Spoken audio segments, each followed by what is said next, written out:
Yeah. Hello, everybody, and welcome to the sound stream on Mondays. And I forgot what my next part of the introduction is. Oh, yeah, I'm joined by Fighter Cows, Yep. The aka the guy with the Jerry, shortest short memory, the shortest short-term of memory. short memories, right? Golly, you got yeah. That's a funny story to tell later. And then we're also joined by the Dark Claw, aka the Ryan. Outrageous! He's in Aquaman mode at the moment. I Yeah, just finished watching Brave the Bold, and we're now on to Green Lantern. Now for me and my friends DC Marathon. there you go. That is, Brave the Bold is such a good show. People watch it. it is. It's one of the best. But hello everybody out there in y'all chat. I don't know why I'm referring to it as y'all chat now. We're in Um, Texas Y'all, okay. land. I had a ton of energy like an hour ago, and then like in the last 20 minutes, I've just like so Do you like have, I you gotta have a like hype toy? myself back up Is, again. is do you have is any of your props a toy gun? No, Oh, because you said y'all chat. You could have like had the gun and said you yeed your last haw. I could, but I don't think I have anything. I don't even have a cowboy hat that fits me anymore. You still have that fedora you used to use in old Oh, videos? Oh yeah, it's here somewhere. I think the sheep from the sheep from Toy Story have it. The sheep were they sheep? Were they lambs? Doesn't matter. Doesn't matter. 3-headed mutant that followed Bo Peep around. Question: have you seen the Ghost Game finale yet? I have. Because I have so many mixed feelings on that finale. The only Uh, thing I'll say about it, without spoilers, is the last couple scenes of the show. Every actor sounded like they were talking at 1.5 times speed to I get know. all the exposition out in the time limit, and I was like, "Wow, I've never actually heard dialogue be portrayed rushed." It's one of those things. Yeah, without spoiling, it really is the most. I really feel like Bandai or Toei, one of the two, really like Harper was meddling behind the scenes because It feels like they didn't get much notice. because it really did feel like that what they said in the final episode of Ghost Game is stuff they wanted to do, but in fact they only had like 67 episodes and they're I mean, told only like it's still like one of the longest running Digimon seasons. yeah, But I think but like they were going episodic until they got told to wrap it up, and then their wrap it up was only 3 episodes worth, and I think they were going to do like a 6 or 7 episode arc. yeah, it really It wrapped up so fast. it's so unfortunate because I still really love Ghost Game, but it's one of that. And I think the ending really is the whole. It wasn't like bad, but it's more of I wish it got like I wish I could see the full vision of the story they wanted to tell, kind of thing. Because I definitely think it did a good job, and it wasn't like an overtly depressing ending. Thank God, because I'm still yeah, not over Tamers' ending. yeah, definitely. Because I think the biggest fault, honestly, is I think Bandai delaying Bandai forcing the team to delay the mega so long because they want to tie in with the BE. Mm-hmm. I feel like the mega should appear around the The 30s BE or something took like that. as I'm wearing the BE out of frame. The BE was definitely like took way too long to come out. It was like it was a solid month late in the year compared to when the Digivice V came out.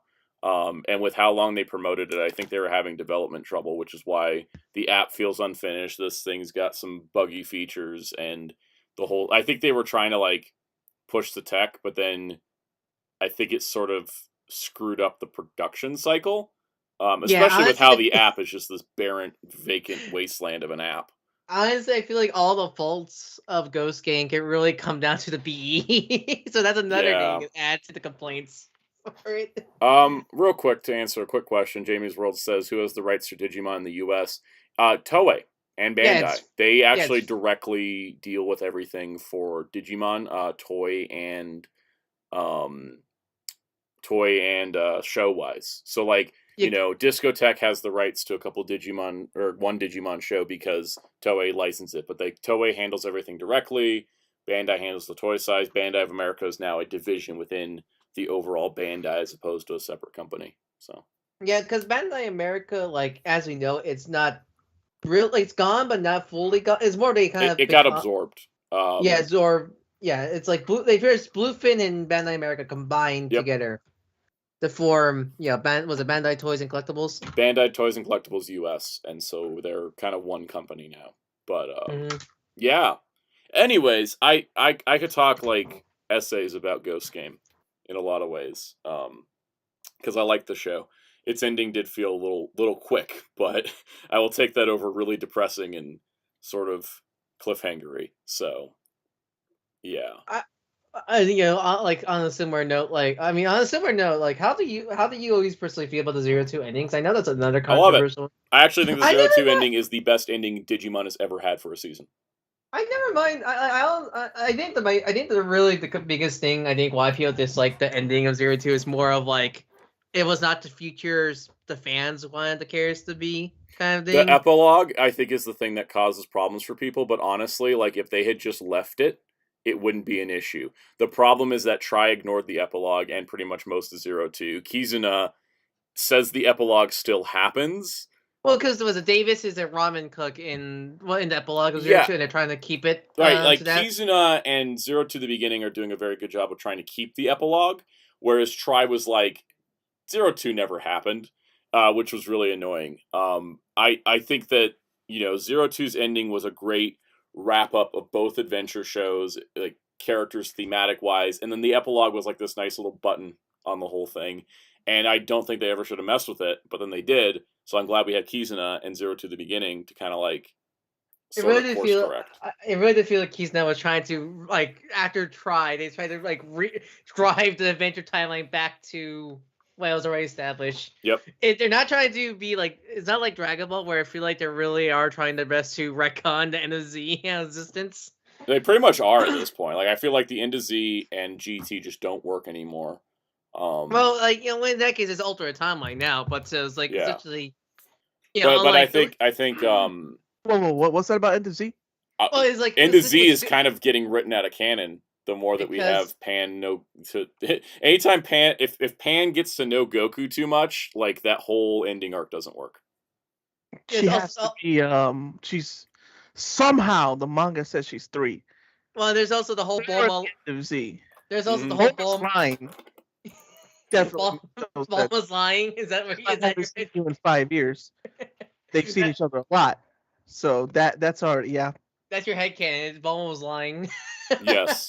Pretty much retconned. Not I don't completely, but yeah. It's I will let's say retcon, but now it has to be his own universe because so like I like to call it a split timeline. Where after Boo's here you split to the NSZ to GT or Battle of the Gods to Super is what I always kind of call it now. And that's the simplest way to do it.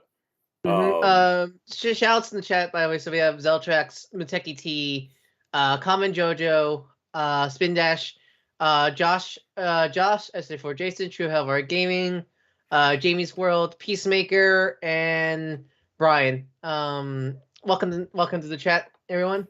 Welcome to the chat. Kamen Jojo, I typically don't just review shows or movies because even though I could, I just don't know how to structure. It's not my thing. I don't like reviewing it because I used to. There was a period of time I did like a weekly podcast on the channel, and I reviewed like the week's episodes of Toku, and then I just started hating every show because I was looking for things to criticize. I don't like doing that. This is why the sound stream is just a better way to instead we just could chat. It's like because when I have to structure reviews of movies and shows because I have like a huge background in filmmaking and everything, like I will look at everything in a completely different way, and in a lot of ways it sort of takes me out of the experience, and then I sort of just dread watching things because then I'm like, oh, I'm just going to notice this, and this. And so I, because a lot of these things I'll notice a problem with a show, but as soon as the show's over, I'm just kind of like, I move on and I'm like, I'm just going to remember the good parts. But that's pretty much. That's me with comics. Like people like hyper analyze comics all the time. I just casually read them and just take in what all the X-Men comics aren't meant to be good. They're meant to be bad most of the time. So you can know true pain and suffering and really know what the good comics were. Special like I guess like read shout outs to the books I'm reading.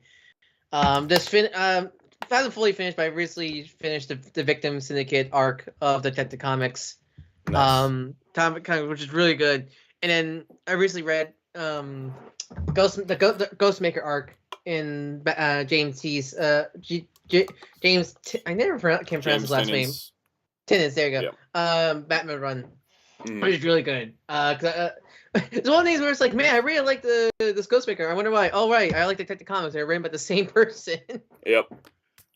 I just finished reading Brian Michael Bendis' Guardians of the Galaxy run today. How was it? I don't usually like Bendis stuff. I really don't. I didn't like his Legion. I didn't like his Superman. I didn't like his Avengers. I didn't like his Iron Man. I liked his Guardians, though. I don't know what the heck was going on, but like he was just like writing in top form. Like all of the good stuff about his writing was there, and a lot of his annoying stuff wasn't as prominent. You think it's one of the things where because you think the Guardians character fits with Bendis' writing better? I don't even know if they do, but I think that because they got a bunch of superstar artists to do the books, I think he let the artists do more. Because like in his final issue, there's 4 pages with no dialogue, as like the Guardians are saying farewell to everyone on Earth to like go back out into space, and he just let the artists like tell that story essentially, and that's so different from his other books where he feels like he has to fill the page with words. And I wonder if it's just like that's something that he used to do more, and then he's just kind of gotten out of that habit. Was his Guardians run after his run of Superman? This was before, like way before. His Guardians run was 2013 to 2017. Okay, so that was right technically before the movie then, right? Yeah, because he started before the movie because he was a part of the comic book writers that were assisting with shaping the MCU at the time. And like he was part of that group, and then they're like, "Hey, you want to write the Guardians kind of to line them up to how the movie will be." So he introduced a lot of elements that the movie would use, but it was kind of like the comics were planting the seeds for the movie. Yeah, I think my problem with Bendis' writing is I always feel like he needs to do like some kind of major change to the teams. Yep. He totally did that with Guardians. Like it's totally a thing he does with Guardians. Like Star-Lord is dead at the end of the Abnett and Landing run, and then Star-Lord is just with the team at the beginning of the Bendis run. And then he explains it later. And meanwhile, like I think that's fine. That change is fine. It's nothing super drastic. I mean, yeah, I mean, Kenley is, but like, I will still never forgive him doing what he did to John in his Superman changes and his Legion changes are unforgivable. Honestly, it's one of the things where Tom Taylor and other writers were able to like what he's done because I still love Jonathan and his character. Because even though I think his him being Superman's son, youthful young son was great, but like I still do like the direction of Jonathan still as is he a grown up or a teenager? It's always hard to tell. I don't know if he's 18 yet, to be honest. Also, I'm having trouble with the current Action Comics book is great, but John Conn and Keenan all look the same, and I can't tell them apart most times. It's really weird. They're like drawn there are too many like late teens, early 20s Superman equivalents who have the same haircut and same fashion sense. It's actually hard to tell them apart, which is really weird. Well, because John has this unique outfit. Khan usually has the leather jacket. Yep. And Keenan has a completely different Superman suit because he was Superman of China. The thing is that the problem is that when they're in their superhero suits, I can tell them apart. But as soon as they're like in any other situation, I can't tell any of them apart. Like yeah. Like there was at least 3 pages where I wasn't sure which one was John and which one was Connor because they had Keenan speaking Chinese. So it was like, okay, got that. But like I couldn't tell John and Connor apart, and I was like, who is who? But anyways, let's get to some chat questions because there's a couple interesting ones. JD World, will you recommend to watch Digimon Remake? Okay, yeah, I read the whole question. I am reading off the side here, but let me simplify by asking Jamie's World to clarify because that is a lot of words of Digimon and recommendations. My always recommendation is that if you're going to watch Digimon, just pick one that looks cool since they're usually standalone. But if you have like a specific like order you're asking about, like just re-ask it about the order and I can give you an order Mateki T, talk about Marvel. We're not talking about that. That is off topic because I don't want to get into it. Yeah. Which Avengers 60th Legends do you plan on getting? Probably all of them eventually. It's weird because I think that they were really, really good. I want to get the Destroyer one. Like the Destroyer was a Destroyer. It was a 2-pack of what? Destroyer and Door. Was it? That one is a one that a major get for me. I want to get all of. I think I want everything. Even the scroll pack sucks, but like I love scrolls. But the thing is that like, I think I want I don't think I want Mark 1 Iron Man. I kind of want the Adaptoid, but like, I think in general though, I kind of want all of them, but I'm gonna wait for them to go on sale because they always do. The only thing that I'm gonna pre-order is the Hawkeye set and the Hawkeye set, the major Doom and Monica set. Like those two, I'm gonna pre-order because I don't want to miss those. Like I'm not putting it up to chance. And I'll pre-order Bucky, Cap, and Natasha since they're Walmart and Target exclusives. Oh yeah, wait, is Black Widow gonna be a Target? Yep. Brand new female mold exclusive to Target. Yay! Let's see, because Mark 1 probably a skip for me as much as it's a cool figure and it's like has nice lettering. Yeah. I mean, we went over didn't we talk about these when they revealed them? No, we didn't. We didn't. I thought we had. This is a skim through. It might get. Oh yeah, we did. I did skip over that Marvel Legends string, so I was like, "There's too many figures." I might get or skip the Grey Hulk and the Bruce pack because I actually would like to get a Bruce Banner figure and Grey Hulk could just. I love Grey Hulk, even though I have the other one. I shouldn't buy it, but I probably will when it goes on sale. Yeah, the door and then the door stream destroyer. pickup. Yeah, Yay. Probably pick up. Yeah, we're back. The Hawkeye is a definite must one. The Monica Doom one, I have mixed feelings on because the Monica I want and the Doom. The problem is I still don't have a classic green Doom. I have the Godslayer, white Doom, but I know the whole idea is a tribute to the original Mattel, Secret Wars Doom, but it's always like I never been too big onto that Doom design personally, so it's like that's a big maybe pack for me personally. Yeah. I'm gonna answer this because I'm seeing this. Spin Dash says, "Did you catch that David Clark, the head of Team Kamen, left Bandai for Jazzwares?" I did not know that, but that is fascinating because I've talked about recently in very long Twitter threads how it feels like Team Kamen Rider is nothing more than a marketing team. I don't even think they're anything besides just here Bandai toys. That's fascinating. Which I know there were 2 Davids in Team Kamen Rider. I don't remember which one it was. I mean, I'm not surprised because Yeah, I'm not surprised. I'm not surprised because Jazz were just making the big bucks with the Fortnite and Halo and Pokemon money. Well, Pokemon was making the most money last year for toys. Also, Kaus, we're currently on just like random questions because I haven't gotten to any topics yet. But yeah, so like I'm easily distracted like a goldfish. But so that's work for Jazzwares probably give you a lot more money in profit compared to Team Rider. Well, since you're on Marvel Legends earlier, do you do the movie figures? I don't. I skip. Me neither. For like DC and Marvel, I skip all movies because they have no place in my collection. Because I do some of them. I have Wonder Woman movie, but that's it. Well, that's the thing also, because I might get the Fear of the Gods 1D just to have a normal 1D in my collection because Todd refused to give us a normal 1D. That's true too. That's the reason why I have a movie Wonder Woman. I think that's the only closest to normal we got. I'm looking at. I have to look up Toku Chris's Twitter account now. So SA4 Jason. So considering that we're not getting a new gen Gaia, I guess our new gen trio could be Trigger, Decker, and Cameronia. Honestly, at this point, they're just as connected as Tiga, Dinah, and Gaia. Gaia's always been the odd one out. He's only lumped in because he's the third to come out of that trilogy. And the only reason it's a trilogy is because of production stuff. Mm-hmm. Hellfire getting dots on the CG and digital backgrounds of Kingohger. I think it's working.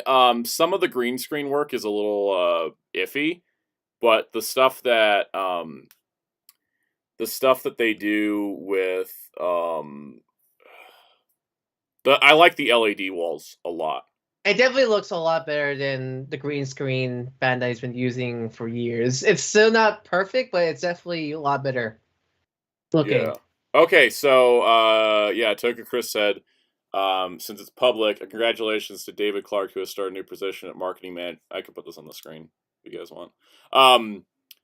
So marketing manager at Jazzwares.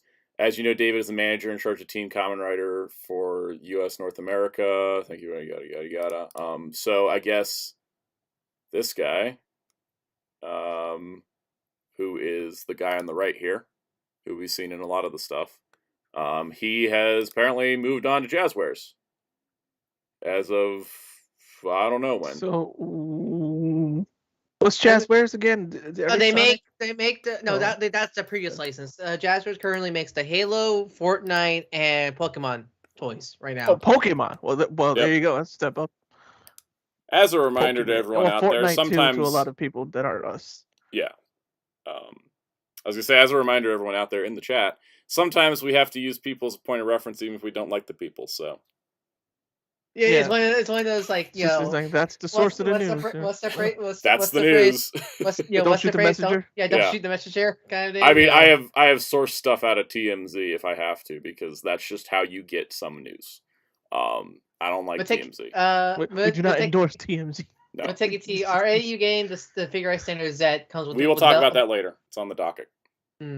It's on the topics list. Welcome to the chat, Key Dragon 86, and they make the AEW figures. Yep.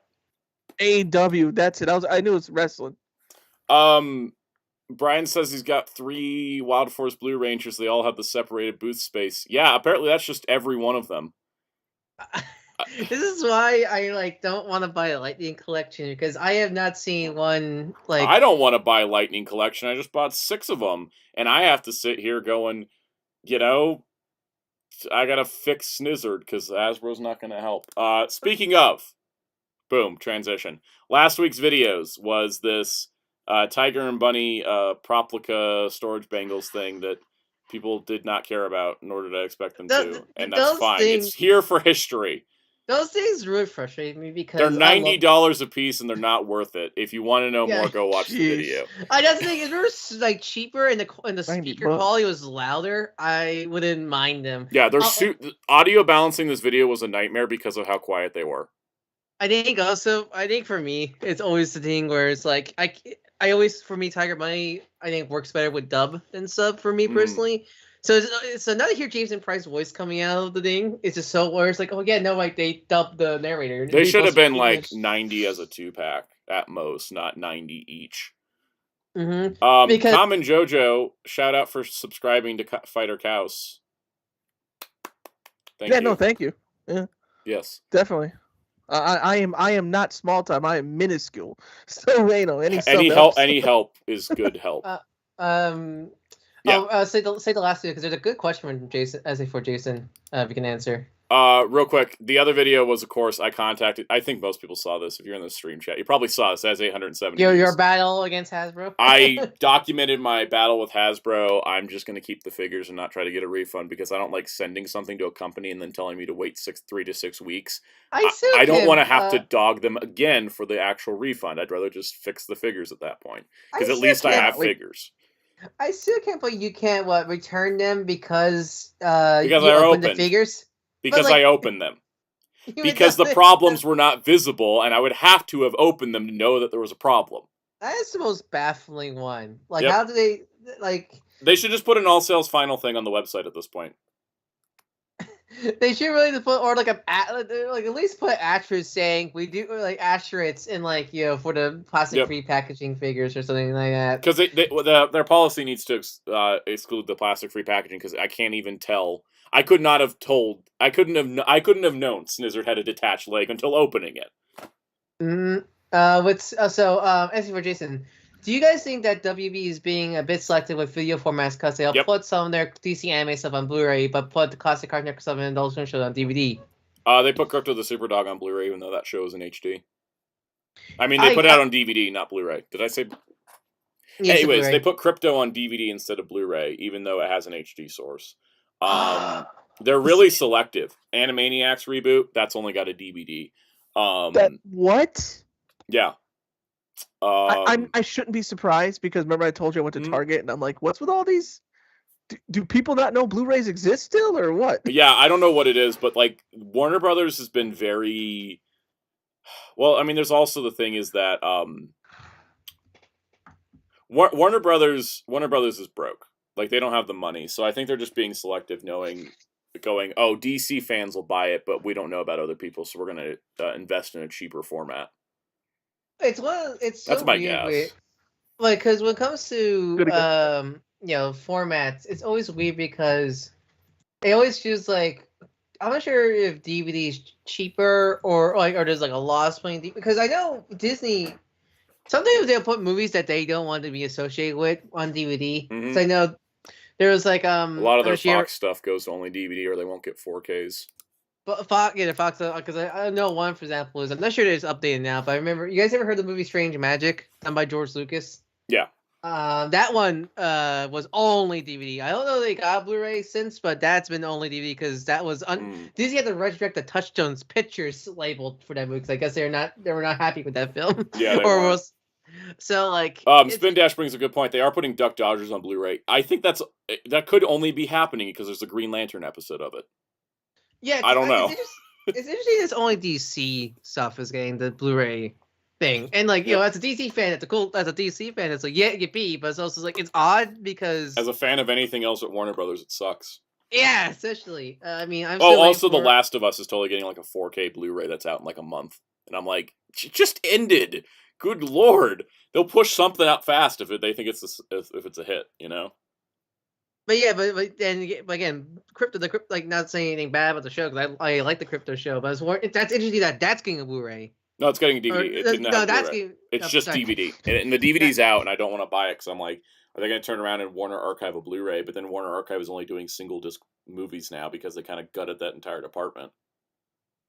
Flintstones is on Blu-ray and a bunch of the other like Hanna-Barbera stuff is, but most of them only came out through Warner Archive, and Warner Archive isn't doing multi-disc releases anymore. So, was Legion of Superheroes? Was that the cartoon? Was that Warner Archive? Yep. Because Justice League Unlimited, Warner Archive, Brave and the Bold, Beware the Batman, Green Lantern, Thundercats.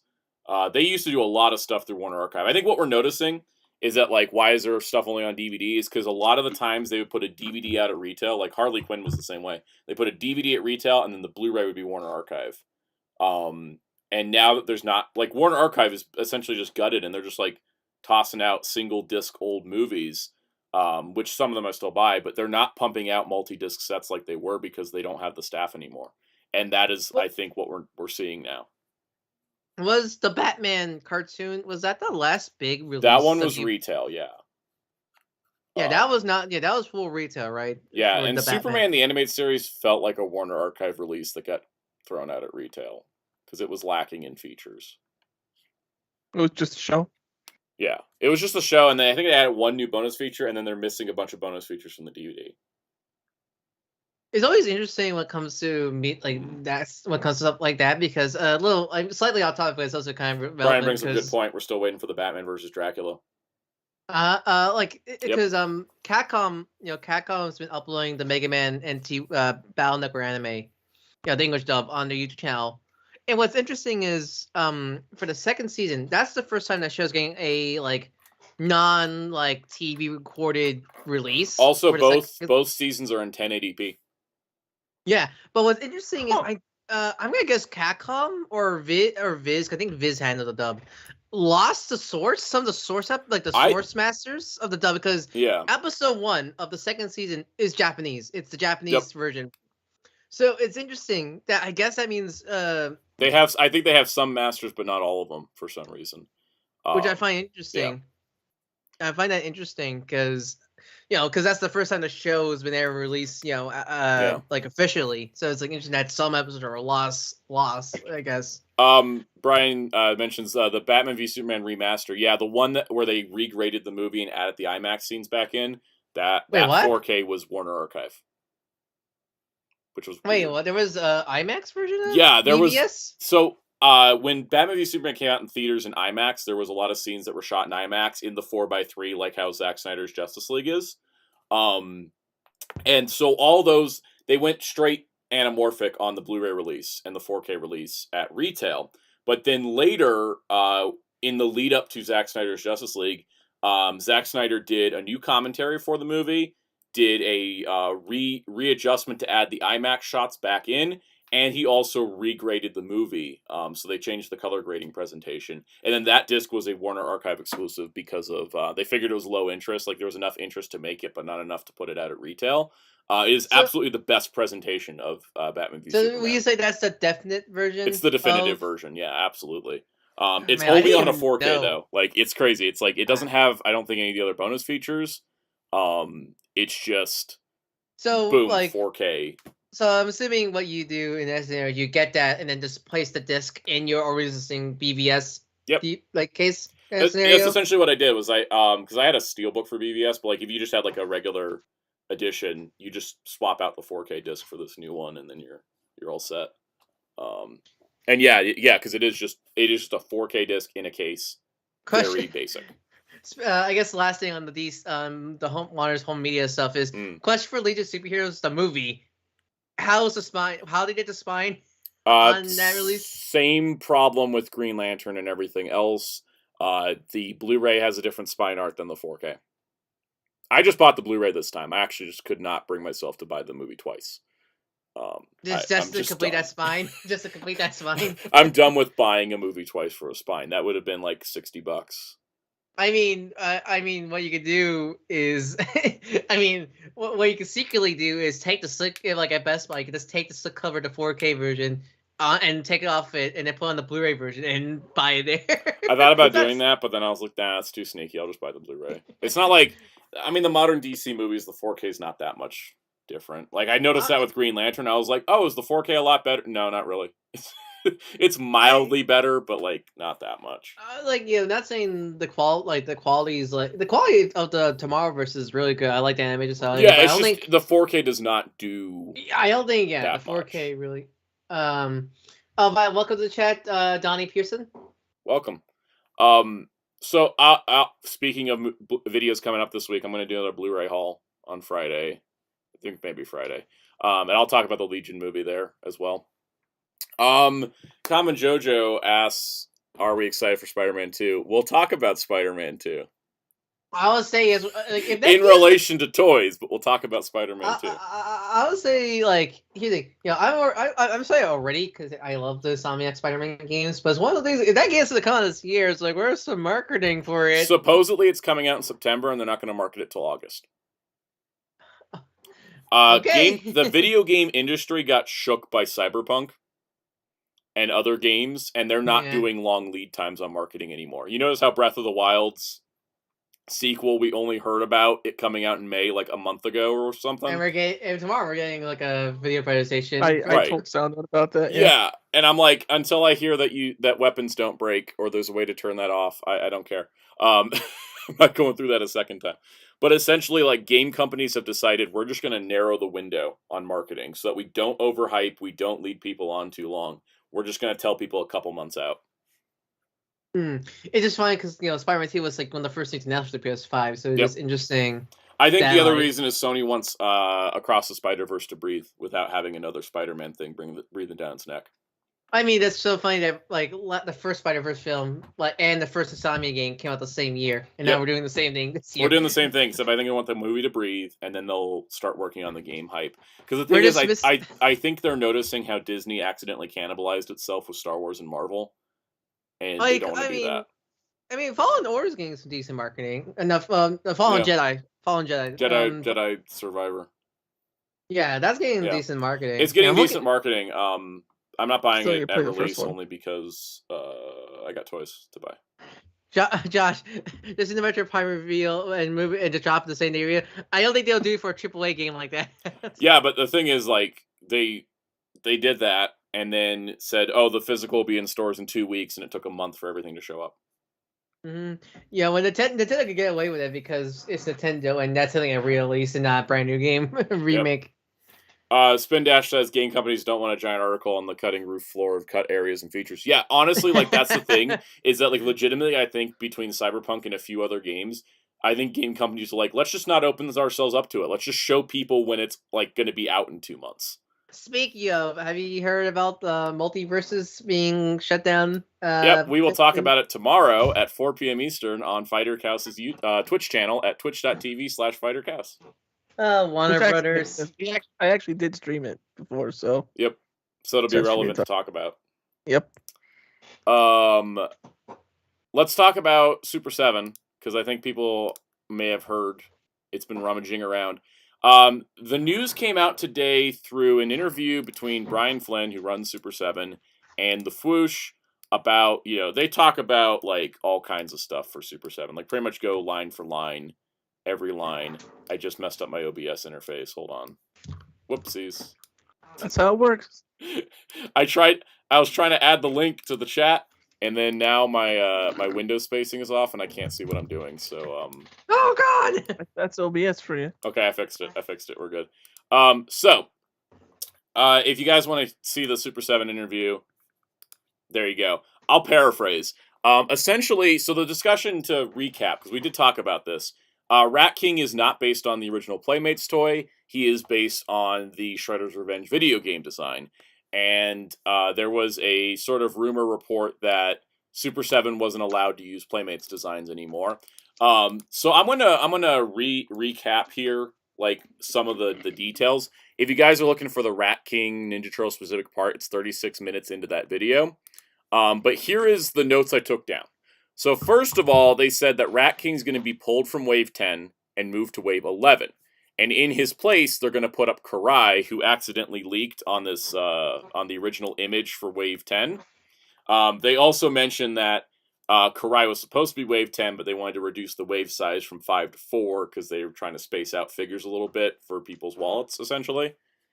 What's this, a company caring about the consumer's money? Right? They realized they kind of hit people a little too hard, too fast, so they're shrinking the waves a little bit. So Karai is going to be delayed. This is going to be coming up to Wave 10, and then Rat King will be pushed to Wave 11. Now, they did say that they're going to redesign Rat King, and I think the quote was, with a design that's more like what people were wanting. So maybe more vintage inspired. When asked about the design, they mentioned there's a lot of competing factors in play. They push the direction one way to make it easier to push through the approval process. They have to justify where the design came from, what it's designed to look like, and everything involved with those decisions. They also said it's way more complicated to do Turtles toys now than when they started, and that is now a more complicated dance than it used to be. That's a direct quote. I wrote that down. And they will formally announce the change as soon as the press release is approved by lawyers and stuff.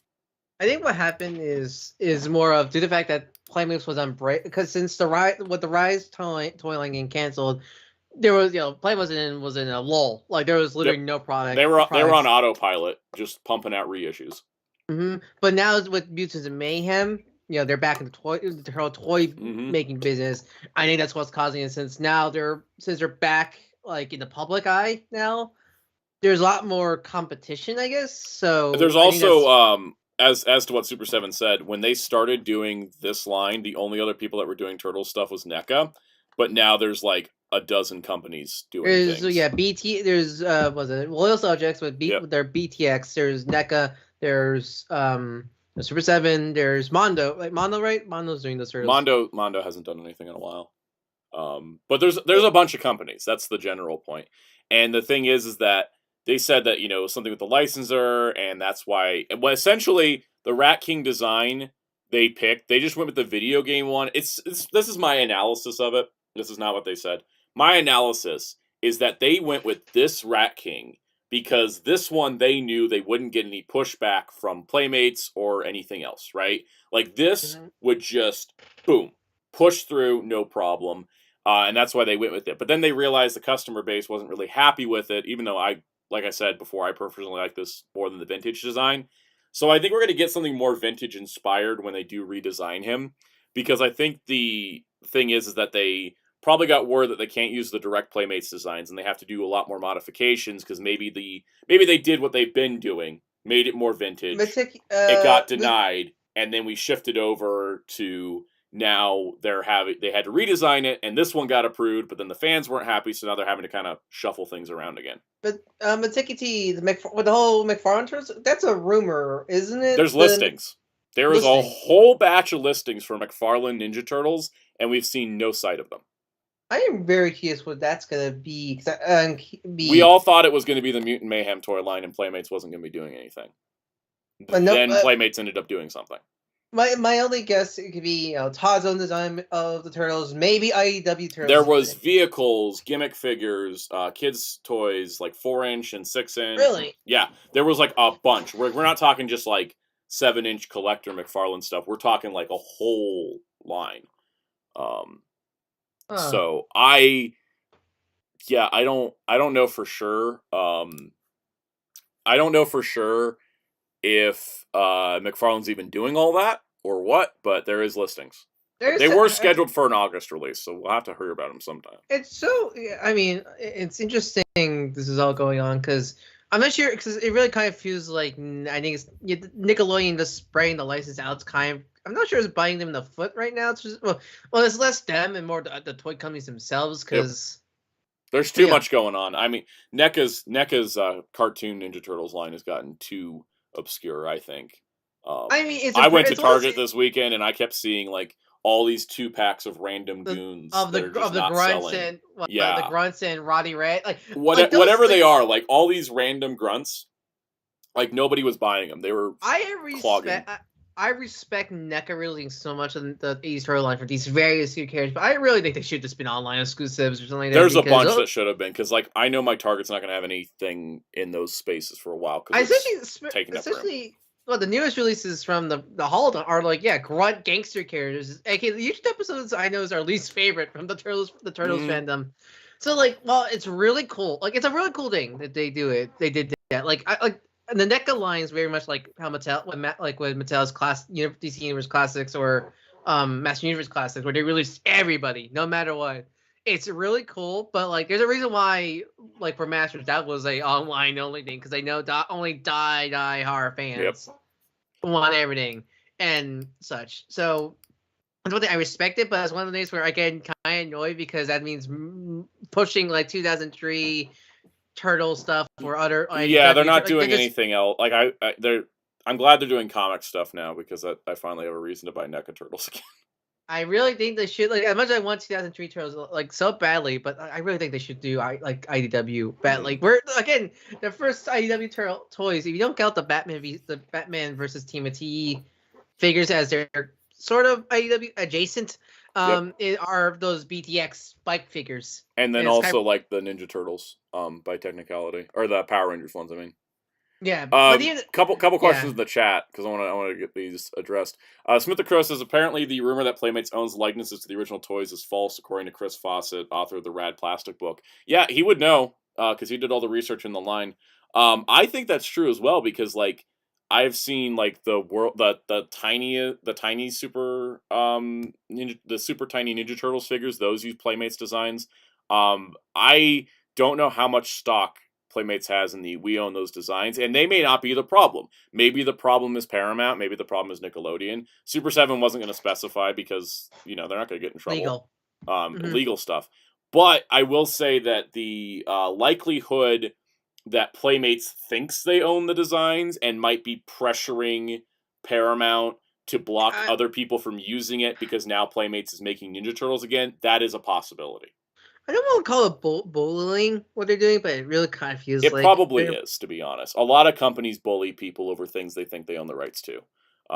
Like Toei, every time when Toei goes after people for manga Dragon Ball panels. Toei don't own the manga. They don't. But they think they do, so they can claim it, because they're big enough that people are going to we'll back off, because it's Toei. It's interesting, because from what I understand, from what I read up and watched of the documentary of the Playmates line, is if anyone should own the designs, it would be the original artists and sculptors, because that's what I heard. Yeah, because that's what I heard is when the Playmates line was being made, they they hired assistant sculptors. Yeah, because everybody that worked at Varner Studios all contributed they made the designs. Playmates didn't make those designs. They hired Varner Studios to sculpt the figures, but also design the figures. So, like, if there's anyone that's gonna say we own the designs, don't use it, it should be them because they're the ones to make it. It really does feel like Playmates is bullying Super7 and such because, like, that's the thing. Because Playmates, I think Playmates realizes they're irrelevant, should close their company, and nothing they do is worth a value anymore. Says the guy who's now waiting for the 7th month, waiting for new Star Trek toys. That's the thing, because Playmates, because it's especially the recent years that Playmates, it's like ever since Rise got canceled, that the Playmates has just been so because after what Century ended, then they do like some other side shows and stuff. Then when 2012 came, that was the big blockbuster hit. They have their own aisle and Toys R Us, for example, and such.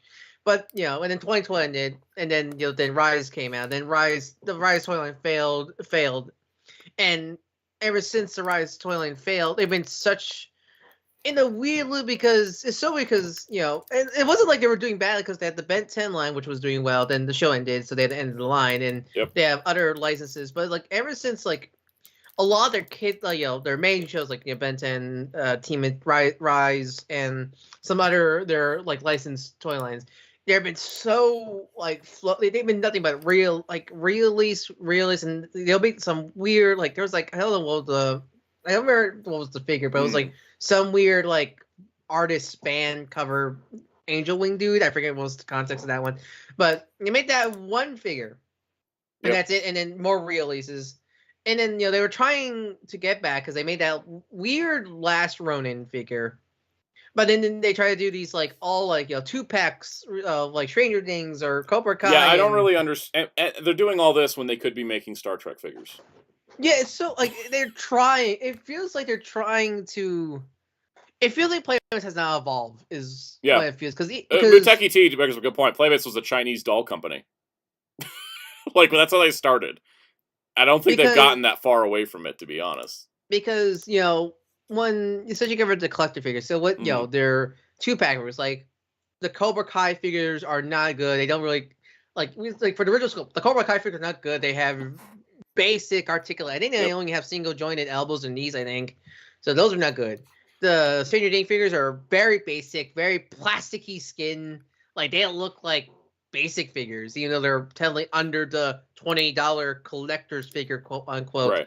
And then the Shake Fighter figures, well, not bad. They compared to say Jada toys, for example, or they're not good. And like it's so weird because the Stranger Things, it's so weird the Stranger Things figures because they made new sculpts for those 2-packs of Mirage styled turtles instead of re-releasing the umpteen release of the classic molds. And then long story short, Playmates is just weird, right? Yeah. So them trying to kind of force down like these other companies are doing what fans wanted more because people want new versions of the old toys like with better articulation or cartoon actors or movie and stuff. So like NECA and Super7 doing what the turtle fans really want, but Playmates like no. So let's address the chat because there's a lot of good points here. Kamen Jojo says, "Do you think Super7 can make Ultraman?" They are big into old Tokyo, like you said. They did the Godzilla line. I think they could do Ultraman, and I'd love to see them take a crack at it. And to address Andros, who said, "Don't Bandai own part of Subaraya?" Bandai doesn't own Subaraya. Subaraya has a contract with Bandai. Bandai sponsors and funds the shows. And the thing is outside Japan, Bandai doesn't seem to care what Subaraya does because Mezco's gotten an Ultraman license, Migo's done Ultraman, a few other smaller companies have done it. So Subaraya could license Ultraman to a company if they're willing to do it without Bandai's involvement. And in fact, I think the reason why we don't get Bandai stuff outside Japan as much is because I think Subaraya is trying to strike out on their own and make their own connections without Bandai. Adding to that, I like Brian's idea that McFarlane's line is a 2003 anniversary series line. I would love that would be cool. That would be rad. Brian also mentions, personally don't like Super7. They hype themselves as a premium figure company, puts out stuff of Playmates quality. I'm going to go a slight correction because The thing is that Playmate's quality is really bad. Super 7 makes stuff at the same quality that NECA does. They have the same kind of feel where joints get stuck. You get paint scrape if there's too much paint. You get, just a general, you gotta like hair dryer it. There's joints that just don't make sense. I actually think that the only difference between NECA and Super 7, like business-wise, is that NECA has store deals, so their prices are a little bit lower. But as we're noticing with like the Mirage Comics Triceratons, $50. The Super 7 Triceratons, $55. They're not really that much like different in price anymore. And I think the only reason that NECA has their prices lower is because they get, more mainstream, but they get deals with like the Target exclusive line for Ninja Turtles stuff and all that. So I kind of feel like they're on the same level where they're kind of like that art figure quality where they're not really that playable, but they'll look good and they take style over articulation and that kind of thing. Super 7, I think people kind of forget, is still a young company. They've been around 20 years, but they're still really small. Oh, because when they're very small. When did Super 7 officially start? Because I started noticing that they opened in 1999 with a magazine, and then they actually started putting out toys, I think, in like 2003. It says really founded in 2001, but I don't know what that. Because I know they were a magazine, and then they were a magazine that specialized in talking about Godzilla vinyls, and then they started doing toys. I think like 2001. That sounds about right. Interesting, because I started noticing the company was once they started working on Masters of the Universe Classics with Mattel, and then taking over that line. That's when they got big in the toy space. Well, still, I think like the modern Super 7 we know today is, I would say, still young. Yeah, they've only been doing Ultimates as they have been since 2018. I think. Yeah, that's the thing. I think because that's how you guys see it. Because meanwhile, NECA has been making toys for like 25 years and still don't know how to do it. There's a reason why their stuff is at retail, because they're a well-known thing. The Super 7, while being older than I thought they were, they're still a fresher company, because the Super 7 we know now is still way younger than Playmates. Yeah. They do absolutely hype themselves up too much, though. That is 100% true. Same thing with NECA. NECA, it's weird. Like Super 7 hypes themselves up, kind of like we're gonna pat ourselves on the back for everything we do kind of thing. Whereas NECA is like, hey, we're better than everybody else. Nobody else better use our ideas, even though they're just like piggybacking. They got mad that Super 7 was using the name Ultimates, like NECA invented the word ultimate.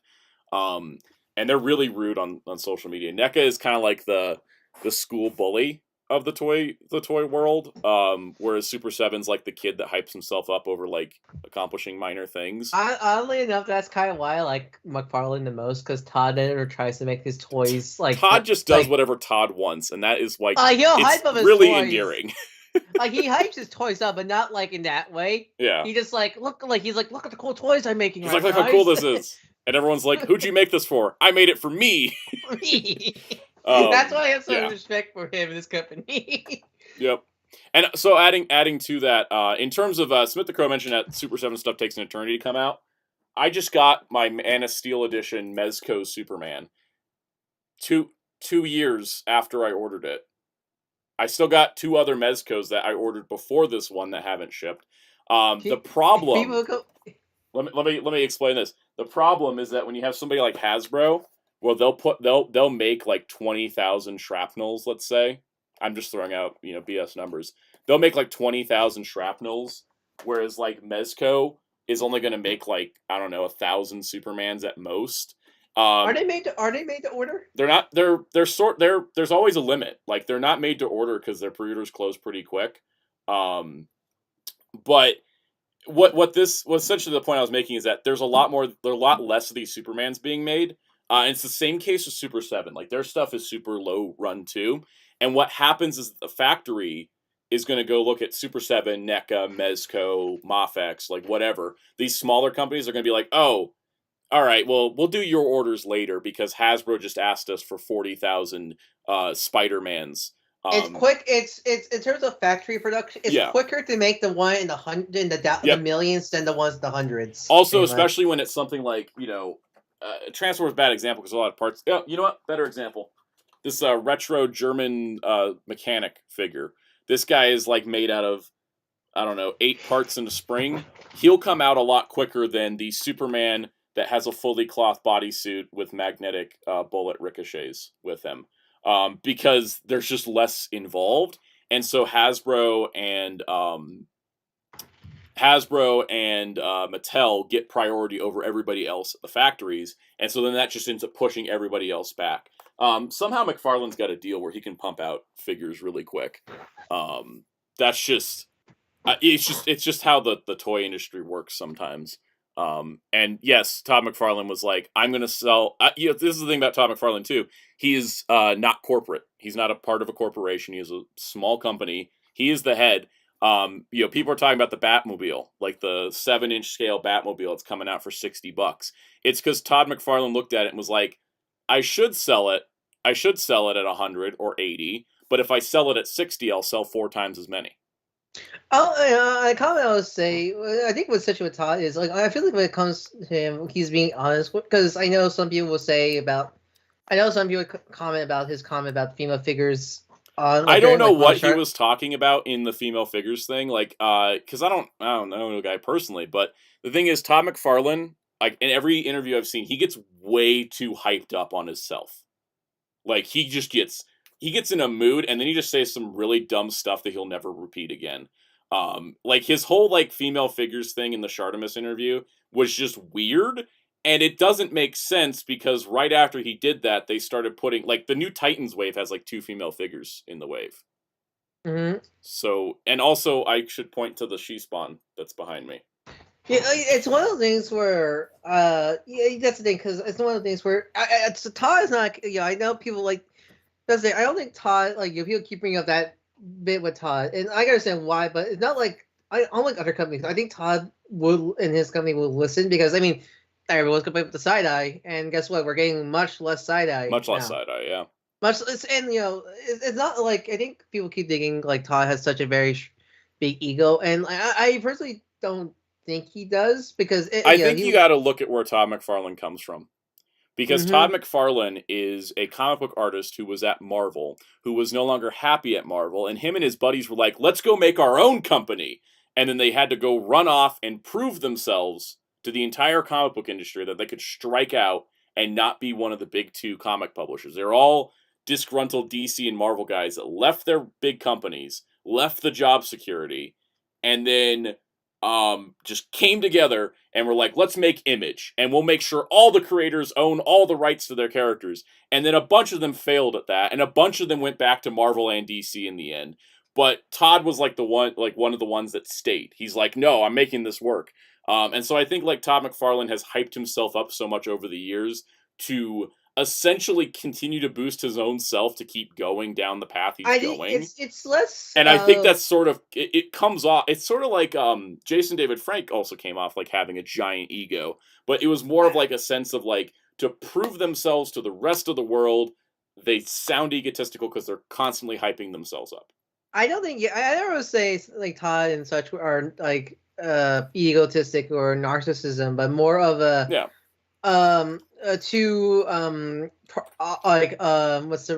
They're proud, like, they're very proud of themselves, and what's the right word I'm thinking? They're proud of their accomplishments. I mean, here's the thing, I'm not one to comment on egotism or narcissism. I'm looking at myself talking to everybody. I keep staring at myself in the camera here. Prideful. They're very prideful for themselves. They're very prideful. Yeah. They're very proud of what they've done. Smith the Crow puts it perfectly. It's Todd's world and we're living in it. Yeah, that's how Todd positions everything. That's why I don't think he follows the rules of the toy industry. That's why he's like, no, these figures are going to be this price. And because he doesn't have any corporate overhead telling him, oh, you can't price the Batmobile that cheap. We have to do this to meet our profit margins. He's like, no, I'm going to sell it cheaper and sell more of them. And it's sold out everywhere. So, and that's the thing. That's why I'm less annoyed of some of Todd's comment than, like, say, corporate Hasbro, for example, because I disagree. It's more of it feels like it's like when I disagree with him, but like I will never kind of like go like yada at Todd, because like I'll definitely disagree on what he said with the female figures, for example, but it's like I'm not gonna hold it against him, because who knows, he could definitely. It's one of the things that Todd's opinion could easily change so easily. He could say that in one interview, and the next like hour, he's already changed his mind. I mean, we're getting much more, female figure. It's not like real quick. There is Sam and Twitch in the Spawn line. They come in a 2-pack. They're great. Pack is like, it's like one of the things where it's like this was $40. Two full figures with stands and brand new sculpts. I mean, if you're not a Spawn fan, you get what's the big guy's name again? I forget. Bullock. Yeah, you can easily use it for Bullock for your McFarlane collection if you're not into Spawn. Yep. So on that note, because we've been talking about Super7, toys. McFarlane, toys stuff. I'm not going to be buying like most of the Flash movie line. I don't think. I don't know if the Batmobile is going to be gettable, but I might get it. I have an animated series Batmobile that's sitting over here that keeps getting scratched because stuff falls on it occasionally. I mean, the McFarlane looks super glossy. It'll be more. I'm hoping the gloss is good. But then if I get the Batmobile, I'm going to have to get the Batman. I would say with the Batwing is, I know some people go like, just pick up the Spin Master 12-inch one if you don't want to pay and that's a good option. But you are getting what you're paying for, because the Spin Master one is a much cheaper, less detailed, more hollow. I was gonna say I have an animated series Batwing that has a light kit in it that cost me $190 back in like 2014. But it's smaller than the new McFarlane Batwing. So this goes back to a question earlier in the stream about, do you collect movie figures? So I guess it depends. It depends. It really does. I have my MCU shelf sitting right here. Yeah, I got an MCU shelf. Yeah, I have a lot. I do have a lot of DC movie figures. I have all the Black Adam figures just because they look nice.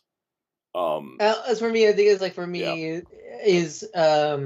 it's one of these where, like, if I can fudge it into my collection, I'll use it. Because honestly, I might get the Black Adam Smasher, because his costume. Yeah, he'd fit into a comic collection. His costume is so one-to-one the comics that I can easily kind of throw him into my comic collection. Yeah, and such. To kind of put just like a little button on this discussion. I was gonna say I didn't pre-order anything, even though I'm worried about stuff not being available, just because they were scheduled for April, and in April, Indiana Jones toys are coming out. I got a couple Mafex figures to pay for. I've got there's a Star Trek Blu-ray set coming out like in a week. So I have too much stuff in April, like as is. So it's like I wasn't gonna pre-order the Flash stuff that I do want, and I'm not pre-ordering like the Star-Lord helmet that I want, but I'm pretty sure that'll go on sale. At least I hope it does. Yeah, I do have the Hulkbuster. I don't think you can see it, but it's like this red dot above my shoulder, like right there. But anyways, to wrap this all out with Smith the Crow had a little comment. Not to backtrack a little, but I'm not a fan of how Super7 SpongeBob is bigger than Sandy, judging from the video they put out for Wave 1. Yeah, that one is weird. Sometimes the scaling on like the animated figures just is off, and I don't know why. Personally, from my eyes, scaling is a big issue with a lot of toy companies. I noticed that with the Simpsons figures that they've been doing. Some of them are like way different scales. I'm like, what's going on here? I think the Disney ones are weird, because I'm not sure what the size of Pinocchio to Mickey Mouse to Prince John should be, but it feels a little off. I think the thing is, because I think especially when it comes to I don't think the companies would like when they'll send them model sheets, but I don't think they'll send like height sheets. Is the problem? Yeah, is because for example, like and then there's other things where the scale changes every episode. Mm-hmm. For example, like I know, like DC, McFarlane, DC Multiverse McFarlane. There's no scale. There is no like consistent scale with DC Multiverse, because and the problem is, I mean, especially I was gonna say, Jerry, with the Simpsons, is there a scale chart for the show? Do you think an official one? Yeah, there has to be. It has to be because Simpsons is a little more on. Show is consistent with that. Simpsons is a lot more model than most shows, so there has to be a scale chart. I've seen their animation guide, and they are very strict with how. I just think it's more of, do they send them to the toy companies? Yeah, that's always the thing. Yes, they don't. And I know that Disney made Super7 cut the smoking jacket from Krusty. So maybe Disney's like, not giving them all the assets, because apparently they put up Krusty for pre-order, and then Disney got mad about the smoking jacket. But but for example, like with DC Multiverse, the thing is also like so many artists will draw the different characters different. So Batman can be bigger than Superman, or Batman will be much smaller than Superman. With comics and with Transformers, scale is what you make it inside your head. Yeah, but with animated shows that should have proper scale charts, it's something that I think toy companies need to work on. Yeah, because I know like a lot of people don't like the DC Rebirth Batman from McFarlane because how small he is, but I never mind that because I don't personally like when Bruce. I like the year 2 one, and he's like a giant. Yeah, that's the thing. I don't personally view Bruce as like I personally don't view Bruce as a Goliath, but like for example, like for me with Superman, he always should be like bigger than most other. Like he should be the one that people should look up to. I always like Superman being more bulkier and bigger. So there, but yes. Wrapping back around to why I didn't order Flash stuff. Because here's the Mafex I ordered for everyone curious. I got the Nightwing from Batman Hush because it's a Nightwing that finally can articulate like an acrobat. And it comes with scrim sticks. And he has a sticks, and his sticks, and he has like the spinny effect. I'm into this because I like the Nightwing design that like they used in Hush. Finger stripes must always be on a Nightwing. But that's the one I got, and then I also ordered Storm from the X-Men line. Even though I don't have the X-Men line, I'm not collecting the Hush line. These are just 2 characters. I was like, I need these really good-looking figures. They flee their 6-inch scale so they can fit in with some collections. Exactly. This Storm looks way better than the Marvel Legends one. Like in but welcome to the call wheels, by the way. Welcome to the call wheels. Welcome to the chat. Welcome to the chat. So anyways, these might get pushed, but yeah, I wasn't taking any chances with pre-ordering Flash stuff when I had 2 Mafex on the horizon. We got other topics to get to, though. Well, actually, before sorry I had to say this, but I had to go now because Philadelphia is having a water crisis right now. So we. Oh boy. I'm not sure you guys heard about. That is right. You guys are having that. I appreciate wheels. I heard. The funny part is the news was talking about it, but the only news stations carrying it were my local ABC affiliates, my local NBC affiliates, and somehow Fox News. Yeah. CNN nor MSNBC did not want to talk about Philadelphia, except New York News and Fox News. Yeah, to give you a quick thing before I go is go for it. Delaware. Apparently, there's a water contaminated water in Delaware that's like affecting the Philadelphia water supply. Apparently. That's bad. Yeah, apparently they found letter or some kind of something bad in the water. So the city told us to hey, fill up water, and water was shut off tonight, midnight tonight, so we won't have available water. So I need to do things around the house to get prepared for tomorrow. Go follow Ryan on Twitter at DarkClass643. Good luck with your water situation. Yeah, I know. Holy cow. No, thankfully my brother came in yesterday to help us prepare. So we're prepared. We just set up everything for tomorrow. Well, go enjoy the environmental crisis while we talk about the downfall of capitalism. Yeah, capitalism. But yes, have a nice night, guys. Hope you have a nice night. See you, Ryan. But the irony, right, guys? The people talking about it were my local affiliates and Fox News. God, not that's a sad state of things, isn't it? I was going to say, Brian mentioned having bad experience with Mafex. The first Mafex I bought was the first one they made, which was the Dark Knight Rises Batman, and it was really bad. And then I didn't want to get back into Mafex for all these years. Then they made frickin' Return of Superman figures. And so far, Black Suit Superman and Cyborg Superman, pretty solid action figures. So I'm hoping that they've built up and done better. I think they've gotten better. I'm hoping that Nightwing and Storm are good. It's kind of a roll the dice situation with some of these things. Anyways, guys got any comments on the water situation? We're going to move on to business. It's funny, though. I find it funny Wheels shows up and then Ryan's like, I got to go because water problem. All right, now you can hear me talk more. Woo, no. Yeah. Actually, for all I know. No, it's funny because all right. Sometimes when we have so many of us in the call, we end up talking over each other, which is just sometimes I'm like, how do I balance everybody talking? My mental illness always makes me go you're gonna be a rude person. So I just yeah. Sometimes I this is always the struggle for me as the host and the one on camera, and everyone's watching me go. Yeah, I try to make sure everyone has a time to talk, and then sometimes we get really, really hyped up into long soliloquies. I do it too, I talk way too much. Like I'm doing right now. I'm just delaying things for some reason. is when Soundout will take his weird unghastly pauses, thinking like you can like get your word in, Yeah. and then he snaps and like, "Leave me alone! This is my time to talk. I wasn't done. I'm Soundout." Yeah, basically. We think you're done and you're not. Yeah, no, I'm totally guilty of that. I'm trying to get better at it. It's something I'm working on. He's a liar, Harry. California has too much water.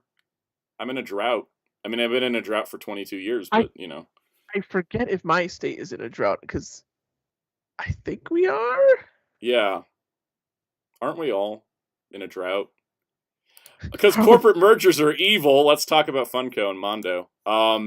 So last year, Funko bought Mondo. Mondo is a company that makes posters, records, sometimes 1/6 scale action figures.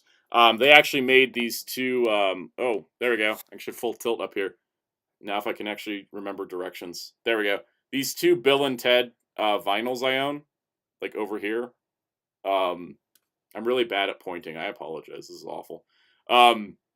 Anyways, these two Bill and Ted records, really nice artwork on them. I got those from Mondo. I'm still waiting for them to make Bogus Funny you Journeys. bring that up. We were talking about vinyls just before streaming. We were. I don't have a player either, but I own those two vinyls. Yeah. But with those two vinyls, I love them, and I want a Bill and Ted Bogus Journey one. And I don't know if it's going to happen now because Funko has cut back the staff at Mondo, laying off the co-founders, staff, and essentially cutting back the movie poster business, which from what I understand was 80% of their output anyways. So can we all agree corporate mergers suck? By the way, Wheel Spin Dash said Long Island is just okay. Nothing great, nothing horrible. Yes. But I have a question for Spin Dash. Are you in Long Island no. or on Long Island? Is sorry, it in Long Island? I knew it. Or on Long Island? It's usually in Long Island, but they keep saying on Long Island. It's really annoying.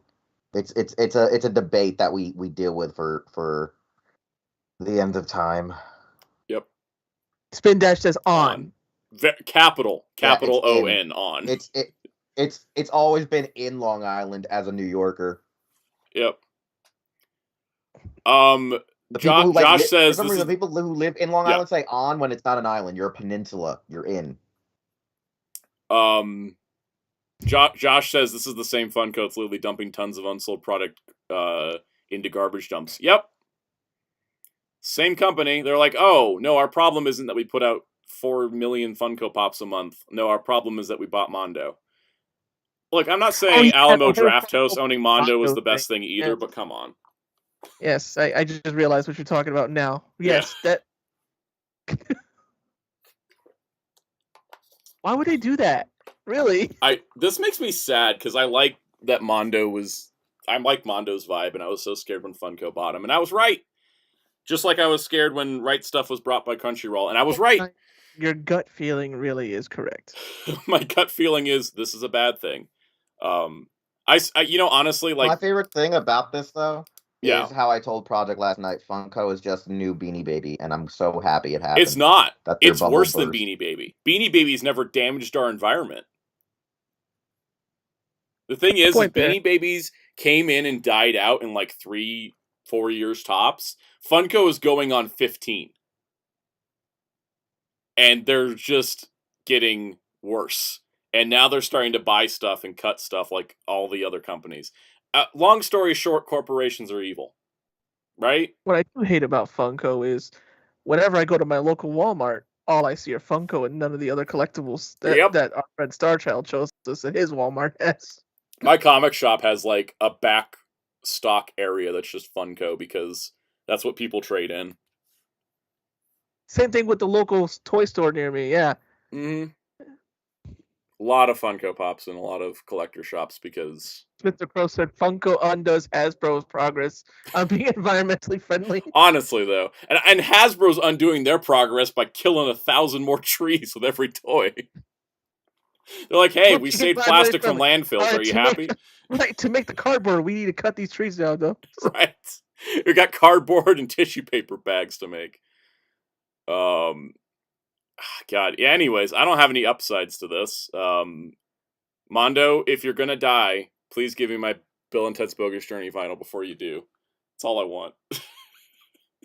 I bought a 3-pack of record frames waiting for this third record, but it's still not there.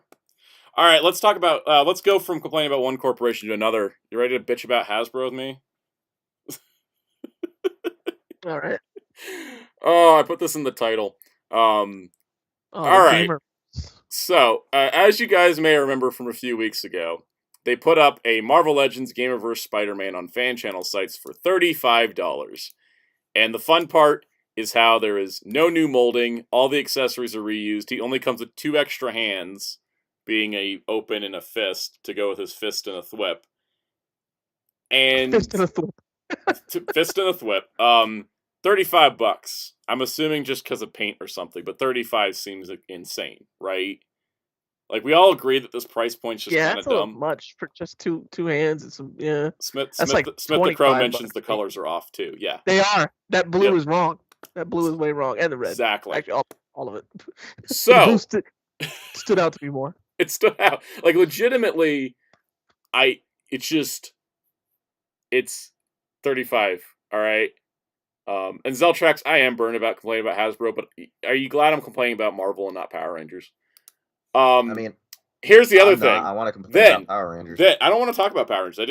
I did 3 videos in the last week about Power Rangers. I'm done. I'm complaining about other things now. I am done. They announced a Miles Morales for the same game this week, guys. Guess what?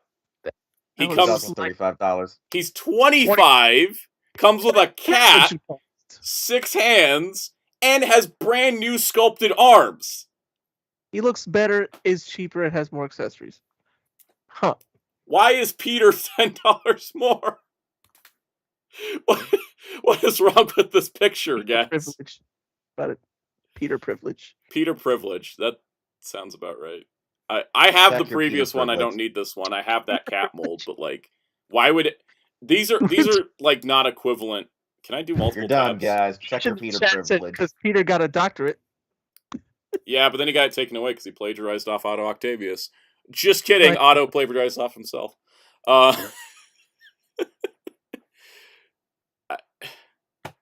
This is it. Like, Peter's like no new parts, just a repaint of the Renew Your Vows body, which is a higher parts count. Like, sure, but like only by 2 extra toe joints compared to Miles.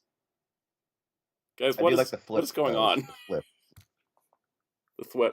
I mean, Peter doesn't even come with 2 thwip hands. He comes with one. I'm glad he comes with my favorite news accessory. My favorite news accessory is. I mean, it's better than what they give us because they need to have a gripping hand on this thing. LPHS, why does everyone hate Peter Parker? I don't know. Why does Marvel hate Peter Parker? They need whoever finally fixed Wally West. Who was it that finally? Jeremy Adams. Yeah, put him to write Spider-Man now. Fire the Marvel editors. Hire Jeremy Adams to write Spider-Man. Yeah, switch from DC to Marvel. Boom. Yep. Yeah, that's about it. I don't have anything else to put on this topic. If you guys couldn't tell based on how we just side tangent about McFarlane toys for like 20 minutes, there's not a lot of news this week. Oh, okay? I actually have a slight. I do actually have a slight complaint about Hasbro Pulse. Okay. All right, go for it. So Friday they did a back in stock, email newsletter thing, right? Yeah. And when I went to the back in stock page, the first 2 pages were all like back in stock new products, right? Back in stock new products, like everything that's been released in the last 6 months or so. And I was like, after the 3rd page or so, I was like, well, I'm done trying to look through the pages. They put back up in stock Studio Series 38, Bumblebee Optimus. What? And yes, he was back in stock. How? And I missed him. Everyone was talking about it on Twitter 2 days later going, yo, did anyone talk about this? Is it still in stock? They put up freaking another inventory. Look it up right now. He's back on the site, and it shows out of stock. But he was put up last Friday during the back in stock sale. But the first 3 pages were all like stuff that came out in the last year or so. Yeah, because I looked at the back in stock and did not see this. It was. And I was furious. Like Jerry can tell I'm you, assuming that they about just didn't bother telling anybody because they're like, oh, we found a case in the back. There's only a couple of them, and we're re-releasing this figure at Target for Rise of the Beast anyways. Yeah, no, it was. Oh back in yes, I stock. remember. When you said Jerry could talk, yeah. Yes, Yeah. you showed me this. Huh. Wheels, yeah. I was pissed because Golly. Transformers bot posting was talking about it when people got theirs in Saturday night, and I was Oh, like, by the way, everybody that gets Hasbro Pulse stuff in 2 days, I am jealous of all of you because it takes a week. This shrapnel shipped a week ago. Why does everybody get Pulse stuff in 2 days on the East Coast, and I'm sitting over here like, why am I waiting like more than a week? Yeah, no, it was dumb, man. It was dumb That is pretty because dumb. I saw, like I said, like it was just 3 pages of stuff that's already out, like stuff you and me already bought during the clearance sale. So here's the thing, okay? As bad as it is with Hasbro, at least Hasbro doesn't actively say that they hate children, like Bandai. Sorry, Boy, yes. My segues this week are not the best. Hey kids, you enjoyed that debut of Kamen Geats Boost Mark II? Hey kids, did you enjoy Laser Boost's debut? Do you like Zen? Well, too bad, because there's no vinyls, the Soto figures are P Bandai, and the gimmick figure is P Bandai. Some poor kid's parents trying to buy them a basic figure of Kamen Rider. Nope. Just the kid's just like, that's oh, so I wanna have a inexpensive figure of this cool form in the show with my favorite character. Smith Pro asks, what's the yen price? What is the yen price? Let's go find out. I can find out the yen price. Michael always says in UK it takes 1 day to order, 1 day to process, and then 1 day to come. So basically 2 days after. God, that's fast. I ordered Retro Indie off of Target because I knew it would. Jason said Bandai be like, F them kids. Yeah, basically. Like, there is no retail. Oh, God. P Bandai page. Hold on. I can find out the price without going to P Bandai. Honestly, like, why even make these gimmick figures at this point? It's 5280 yen. That's a figure art price. Woof. Golly. God. I don't know the price on the Soto. I think the Soto set was... What was the price again, Soundout? 5280 yen. 5280 yen. Yeah, that's like a low tier figure art. Yeah, 8250 for the Soto figures. That's like a Shunchoko Seiho at a low end. Yeah. And that's for 3 figures. That's for 3 figures, candy toy style. So, 3.75 inch, 4 inch if lucky. It's 3 figures. Mind you, Shoto Super, which does not feature stickers on these, minus like a couple details, this is $72. I think these are like way cheaper. Like, what is it? Tokusatsu is selling the three Geats things for $100, but they're selling the Cotrops from Die Ranger for $72. Like, yeah. Oh man, I just took that the wrong way. I just took that the wrong way. Right, Jerry? You saw in the comment. Yep. Yeah, me and Jerry both saw. I got. See you later, Josh. I got ahead. I don't know what the logic is here, right? Like, why even make candy toy and gimmick figures if you're just sending them to P Bandai? This isn't for kids. Because Jason said, "F them kids." Yeah. Okay, so Spin Dash says $27.50 per figure versus the $1,100 for a single figure. They're still stickered. They're not even painted. Why? Bandai, you're making yourself look bad. You think Hasbro's self-sabotaging enough with Lightning Collection? Yet over here, I would actually say Lightning Collection figures are a better deal than Soto right now. They are. Yeah. They always have been. That's Soundout already knows that they've always have been when he bought in on the Ryuki line. Yep. I mean, I never had a Ryuki figure show up with a leg not attached. But still, you had to overpay for Ryuki. Yep, because P Bandai. But the thing is that I don't really know what else the topic is besides I think Bandai just hates children who like Boost Mark II.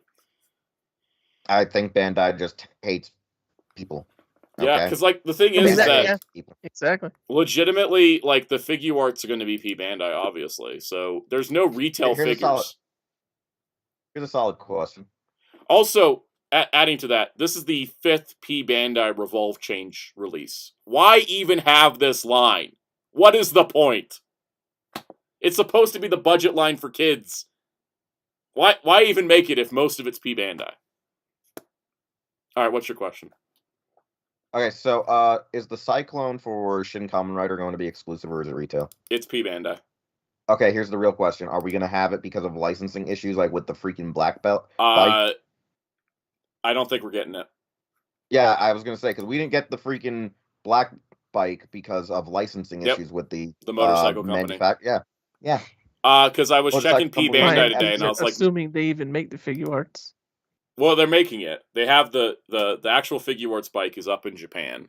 And I thought, oh, it's the weekend, they'll put it up on Monday. On Monday, they put up this Gundam Robot Spirits figure for the aerial rebuild instead.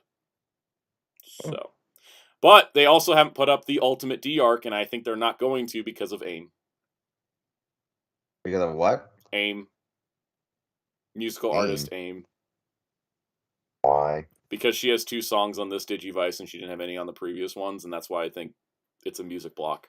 Because they should have had the Digivice up by now. Oh, okay. Good thing that Yep. You don't need it. I'm buying it still. It's actually honestly like. Wait, which songs did she do? She did the 2 ending songs. Oh. And they included those on the Ultimate, and I'm wondering if that may have blocked it. I don't know if that's the case, but it's the only thing I'm looking at that is a possibility. So, Muteki T, if you want an affordable Gundam figure, I'd say get the model kit, because this aerial is $90. And also P Bandai. It looks nice, but, if you don't want to build a nice looking aerial rebuild, this is also a great option for not wanting to build stuff, which is legitimate, because I have a huge backlog. But I'd say probably model kit's the better price option. Yeah, I don't know. Let's see. Yeah, Spin Dash, I was trying to figure out when they listed the original D-Arc. I remember it only being like a week. And it's been more than a week for the Ultimate. Zeltrax, do you have 37 kits in your backlog? Because I have 36 kits in mine. That's a legitimate question. I actually don't know. Here's a question. If I search up, I'm gonna try to figure out when the D-Arc went up, because the Frontier, the D scanners from Frontier went up like the same day as Japan. Let's see. So Jason also asks, what mech would you want in the Gundam? I'm guessing he's asking what mobile suits do we want in the Gundam Universe one. This is the problem. Gundam Universe, while they're nice, they don't do enough to make me want to get. I found a Suzabi at Target for $20. All I have is Best Ranger. That was a gift. Oh yeah. I got the Suzabi for $20 at Target because it was on clearance. That was a good figure for $20. I don't know if I wanted to pay $40 for it. The lack of shields in that line is disturbing, so I guess my answer would be something like... Yeah, that is weird. The Gundam X, because its shield is tiny. Also, Zeltrax has like 50 or 60 kits in his backlog, so yeah. You know what I think the Gundam Universe should have? All right, this is going to be out there, but did they do the Tall Geese yet? Yep, they did the Tall Geese too, even. All right, what about the 3? They haven't touched the 3 yet. All right, well, they should do the Tall Geese 3, or you know what? What's one without a shield? The Victory Gundam just has that laser shield. Use the Dynamis, because all it's with a giant rifle. Yeah. Maybe throw in his pistols. Okay, let's see. January 30th, 2022 is when the D-Arc went up for pre-order in Japan, and February 24th, 2022 is when the D-Arcs went up on the US side. So I guess it was a month later.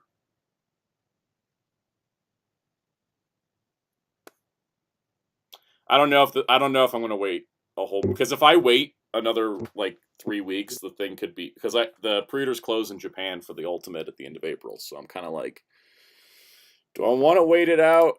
Because I don't know if it's going to be that much cheaper than going through like Zen and TCG.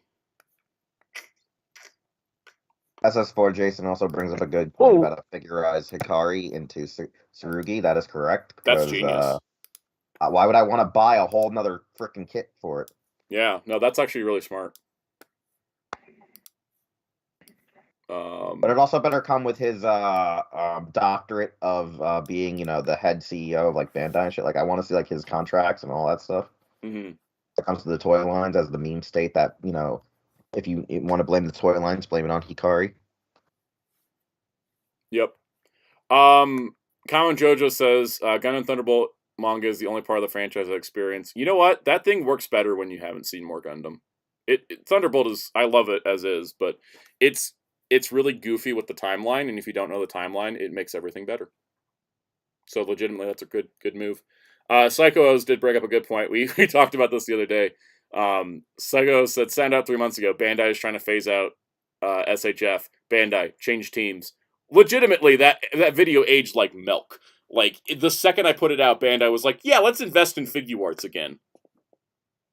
Pretty much. Freaking Bandai. Let's talk about, because we got a half hour, let's talk about the Hobby Next Phase Spring reveals. So we can talk about them again on Wednesday. First of all... Yeah, we actually have Gunpla, because it's like so little news. Yeah. All right, first up, we're going to talk about the real grade Epion, because we're just going to talk about ones we care about, I mean, finally, there's a modern Epion kit that's not the master grade. That's pretty nice. I realized I saw a picture of someone with the Epion transformed, and they're like, wait, it's supposed to be a dragon? Yeah. Wait. I'm just going to let the image... Yeah. I think the image gallery auto scans. There we go. Yes, Spin Dash. No G Gundam love this month, but last time we got a Gundam Rose that was exclusive to P Bandai, so... Yay, exclusive to P Bandai. No. Yeah. That was bad. P Bandai is your friend. You know what pissed me off about this reveal for the Epion? I was hoping they were going to do a joke and put one of the photos being how it debuted in the actual show by just doing a kneel, like the Tim Tebow kneel. Oh, that'd be cool. That's how I would have done it. If I was the Bandai guy, I would have just like took one of those hanger displays, put it up, and then had the Epion just kneeling, like thinking. My favorite part is the fact that it's reusing parts from the Tall Geese 3 with the whip, the arm whip. Well, yeah, because the Tall Geese 3 took its whip. Yeah, because they already made it, so that probably lowered. I'm glad it's retail though. I was worried it was going to be P Bandai.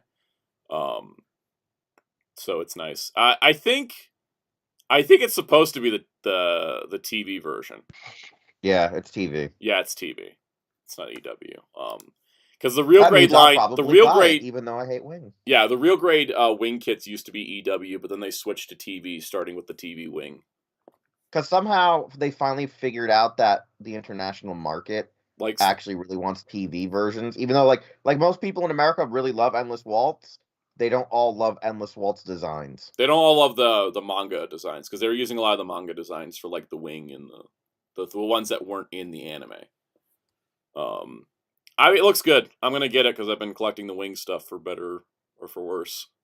I just hope that we could one day get an Endless Waltz Heavy Arms, but in the actual TV show colors. We might. I feel like we're moving in that direction because once they make the Ultron, they're done with the TV Gundams. So. I hate that Endless Waltz Heavy Arms where it has that weird sea green or blue, that turquoise crap. Welcome to the chat, Crossy Hossy. I like saying the name Crossy Hossy, so it's gonna happen every time they show up. Is this up on Big Bed right now? Because I'm curious what the US price is. Oh, it is. Yeah, I just totally ignored it earlier. Yeah, so if you want the US release, it's $54.99. Which is pretty much standard real grade pricing at this point. So, okay. Unless you're Gao Geiger. Unless you're Gao Geiger is not a standard real grade. Exactly. There's a full mechanics 1-100 Forbidden Gundam, which completes the trio that they started a while back of the guys from Seed. that didn't get that much screen time, so that's pretty cool. Anybody got deep thoughts on the Forbidden? No, it's crap. Well, okay. Hey, guess what? This SD Gundam Cross Silhouette Banshee has the actual regular Banshee and the Norn parts in the same box, which is like very unusual to Bandai. Oh, that's that new SD style where they like slightly like real grades or whatever. But, yeah, basically, like they have like inner frames and stuff. They're really good. I have a couple of them. I'm just happy to see the Banshee get both. And then we have the Gundam Witch from Mercury new product B. Did you guys know it's a tentative name? They had to tell me.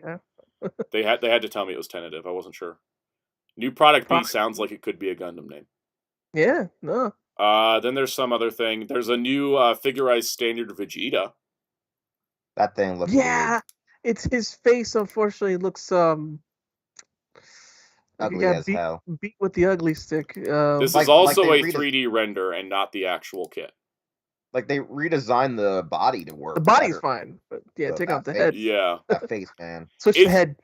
It's really weird that like it's really weird that this thing is a CG render, not the final product when it's out in July. Very weird. I don't like companies using CG renders to illustrate their products that often, especially when they're that close.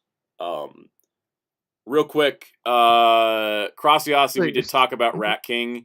I went over all the details of what like Super7 provided and then like my own analysis. Just scroll the video back to like I think we started talking about Rat King about a half hour into the show. Around the half hour mark, because I think we started talking about it. But we did talk about it. I don't want to go over it again because we got a whole segment on it.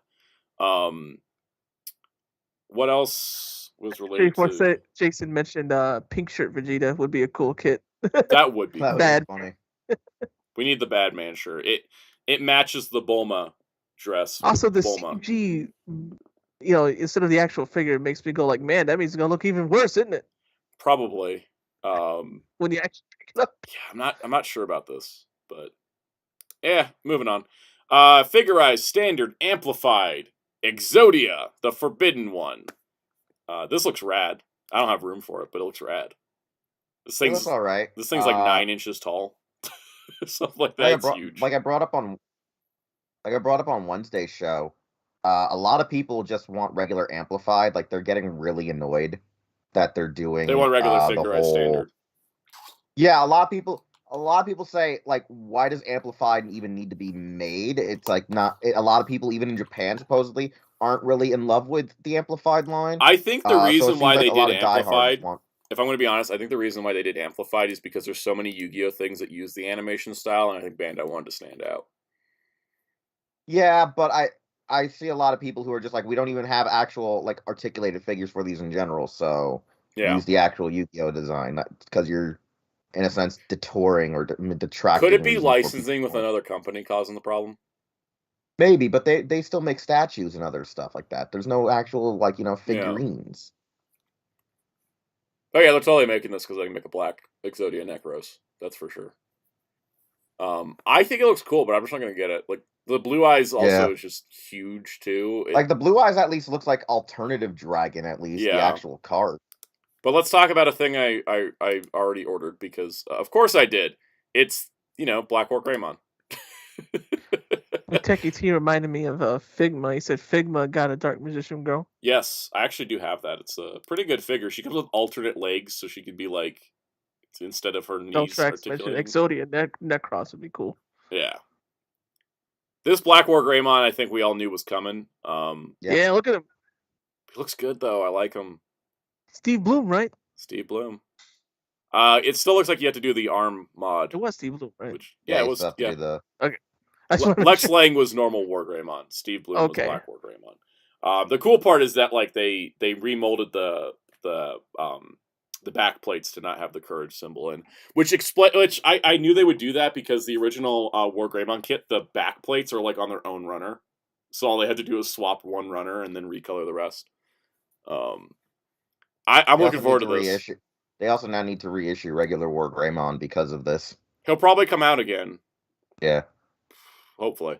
Ultraman Z original. Frickin', hey, did you like the figure art? Because this one looks better. And I actually think... Yeah, they literally were like, yo, we took the idea from the figure art, but just we're like, hey, guess what? We made him better. Why? Belial Rock and meme hands. Yep. The Belial Rock is a great selling point for sure. Psycho O's asks, so making a judgment based on my Digimon knowledge, should I get the funeral already? I don't think Figure Eye Standard is dead just because they're doing Black War Greymon, because Figure Eye Standard Amplified made a Black War Greymon and lived, and now we have Shine Greymon. I think Figure Eye Standard is strong enough to survive it.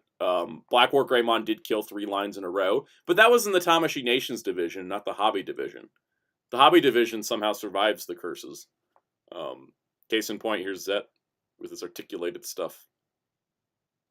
I like this guy. I'm not going to buy him because I'm too invested in figure arts, but he looks great. I'm probably going to buy some of these figure arts, figure eyes eventually, because I still kind of want to have some of these just for the sake of it. Because No, they look great. I just don't have the money because of all the other stuff going on. Psycho's... Well, who told you to buy Mondo? I bought 2 records from Mondo. And I just want to make a joke to bring back, I know. It's not like I was buying their He-Man figures, even though I think they're the best looking He-Man figures ever. Anyways, there's that. Oh, Jerry, talk about the Super Robot Wars guy. All right. You mean the Daijengar? Daijengar, yeah. Just go for it. Well, it's Sanger's own votes, Mecha in Super Robot Wars 2 OG. Or second OG. No, second OG is older than the game. But there's a GBA game, OGs. And then there's a PS2 remake that took the 2 GBA games, remade them. Anyways, Daijengar's great. You want hot-blooded action, look up Sanger's Own Vault, all attacks. Super Robot Wars OG, the Moon Dwellers. And you'll see all his attacks. And he has one where he does a tag team attack with the Alcyn Sator, another Super Robot Wars robot that should hopefully come out. Because this one came out. The Alcyn Sator is his homie, driven by Not Char, who's voiced by Harry Ord from Turn A Gundam. He even yells Universe for no reason, just like Harry. Oh, that's the guy. That's the one who voices the guy who pilots the horse mecha. I still love Harry Ord because even in context, the universe is still out of context. Mm-hmm. He just shouts it like no matter what. He just goes Universe instead of get Spence kick. There's because when I watch Turn A Gundam, I go, oh, this must make sense in context, right? No, he just pants it. Harry Ord, coach. Like from what I'm assuming is he must have been saying something about saving the universe, and they just focused on Guy Gigam and thought it would be funny. That's how I feel. Like the editors just thought, let's have that Guy Gigam doesn't even hear him talking, and he just doing his evil mock, and we just cut back into him going universe, like Warcraft. Hopefully, the Alcyn Sator gets made too, because you need both of them to do the ultimate attack of the Zankanto Ikitosen, where the Daijengar there rides the Alcyn Sator in its horse mode, and they do a tag team attack. And it's the coolest thing. That is awesome. And it also coined the phrase "real men ride each other." Yes, it is true. That is a true statement in all contexts. I'm gonna go call Hard Gay and see if he can verify this. SSJ4 Jason says they do a Tiga get him because of the. Smith the Crow said he owes Compatikizer. Oh man, that'd be cool. Now, if you don't know, my username, Fighter Cows, the Compatikizer, Fighter Roar. See, there's... the origins of the name. Yeah. Fighter Roar and all that stuff. That's why, yeah. Yeah. Muteki T bought a Geardelinger Memorial. Congratulations. Hope you enjoy. Is that that's the pirate one, right? Yeah. Enjoy your giant tambourine. Are you talking about Super Robot Wars T? I need to get that from PlayAsia or somewhere. Mm-hmm. Yeah. Brian, do you ever listen to the Spawn movie commentary? I haven't. I need to watch the movie. It's been a a long time since I saw the movie. I'm waiting to I'm currently reading the Spawn comics from the beginning, and I want to get through all the issues that came out prior to the movie, and then watch the movie again, and then listen to the commentary because I've heard. I mean, it's commentary. I'm always down for a commentary. Except the Thor: Love and Thunder commentary. The Thor: Love and Thunder commentary was worse than the movie. My favorite commentary of all time is like the commentaries made by Tokyo Shock / Media Blasters back in the day, where they were like, "Yo, we got these kaiju movies," and instead of just having like a bunch of kaiju historians like Drabelgusky and Liefeld or whatever their names were, those other guys like Rifle and those guys. Like, no, what we did was we actually got one of the lead actors in the film here, and we have a translator and some guy to ask him questions as they watch the movie. And like it's like one of those like old school like Japanese like when they do like, hey, it's an anniversary, and we have them on stage and they ask them questions. That's and then, pretty like, amazing. Stuff, and they'll like give. Yeah, so like when you go watch like Matango, like Akira Kubo is like literally just talking about being an actor. And he's like talking about his career, like it's like a giant like one-on-one interview about his career, but working on the movie Matango. And then I think Mysterians had maybe Takarada. Yeah, it was like interesting. Like you got to watch them one day. We just got to sit down and watch those. My favorite commentary, my favorite commentary track of all time is for some reason Scott Pilgrim vs. the World has 3 commentary tracks, and like one's with like the director and the camera. The director of photography, and one's like with the lead actors, and then there's one with all the supporting cast who had never seen the final cut of the movie nor most of the scenes of the movie because they were the supporting cast, and it's like the most fun commentary I've ever listened to because it's a bunch of people watching the movie and going, "Yeah, I don't have any stories about this scene. None of us were in it," because they're not a chunk of the movie. It's great. Some of the best commentaries though are when Seth MacFarlane chews out the producers at Fox. He's talking about gags on because like ever since Jerry showed me the infamous Simpsons one, the one I started watching other ones, and MacFarlane is just great telling stories about like stuff that goes on with him politicking with the producers at Fox. And like sometimes it's better than him just explaining where like the jokes originated from, like their little jokes where they're just like, this just happened because Dave fell over and knocked over all the mail in the office, and we thought, hey, let's make a gag. Like it's like no, it's like him like so I found out that this guy like just hates my guts, and like, oh god, I gotta leave because we're gonna get canceled. Like that guy Jerry, he's like, I gotta go. I gotta go. I should have an appointment. Whenever Seth's on a commentary track. Whenever he's on a commentary track, that guy always tries to get out of there because he knows Seth is about to speak fire. He's like Seth does a me where I'm like, no, unfiltered time. You're gonna hear a story, people. I don't care. Brian says you should do commentaries on the channel. I think you'd have lots to say. That would actually be kind of fun. I mean, we've been trying to do that for years, but Metal keeps riffing on everything. Yeah, I would like to do like not like necessarily like a straight laced commentary, but like one that's not like a riff track, but like an actual like commentary. Like the Sony DVD for Transformers the movie has a fan commentary on it. It's like the coolest thing. It's just like 3 guys that know way too much about the movie talking about every little detail you can see.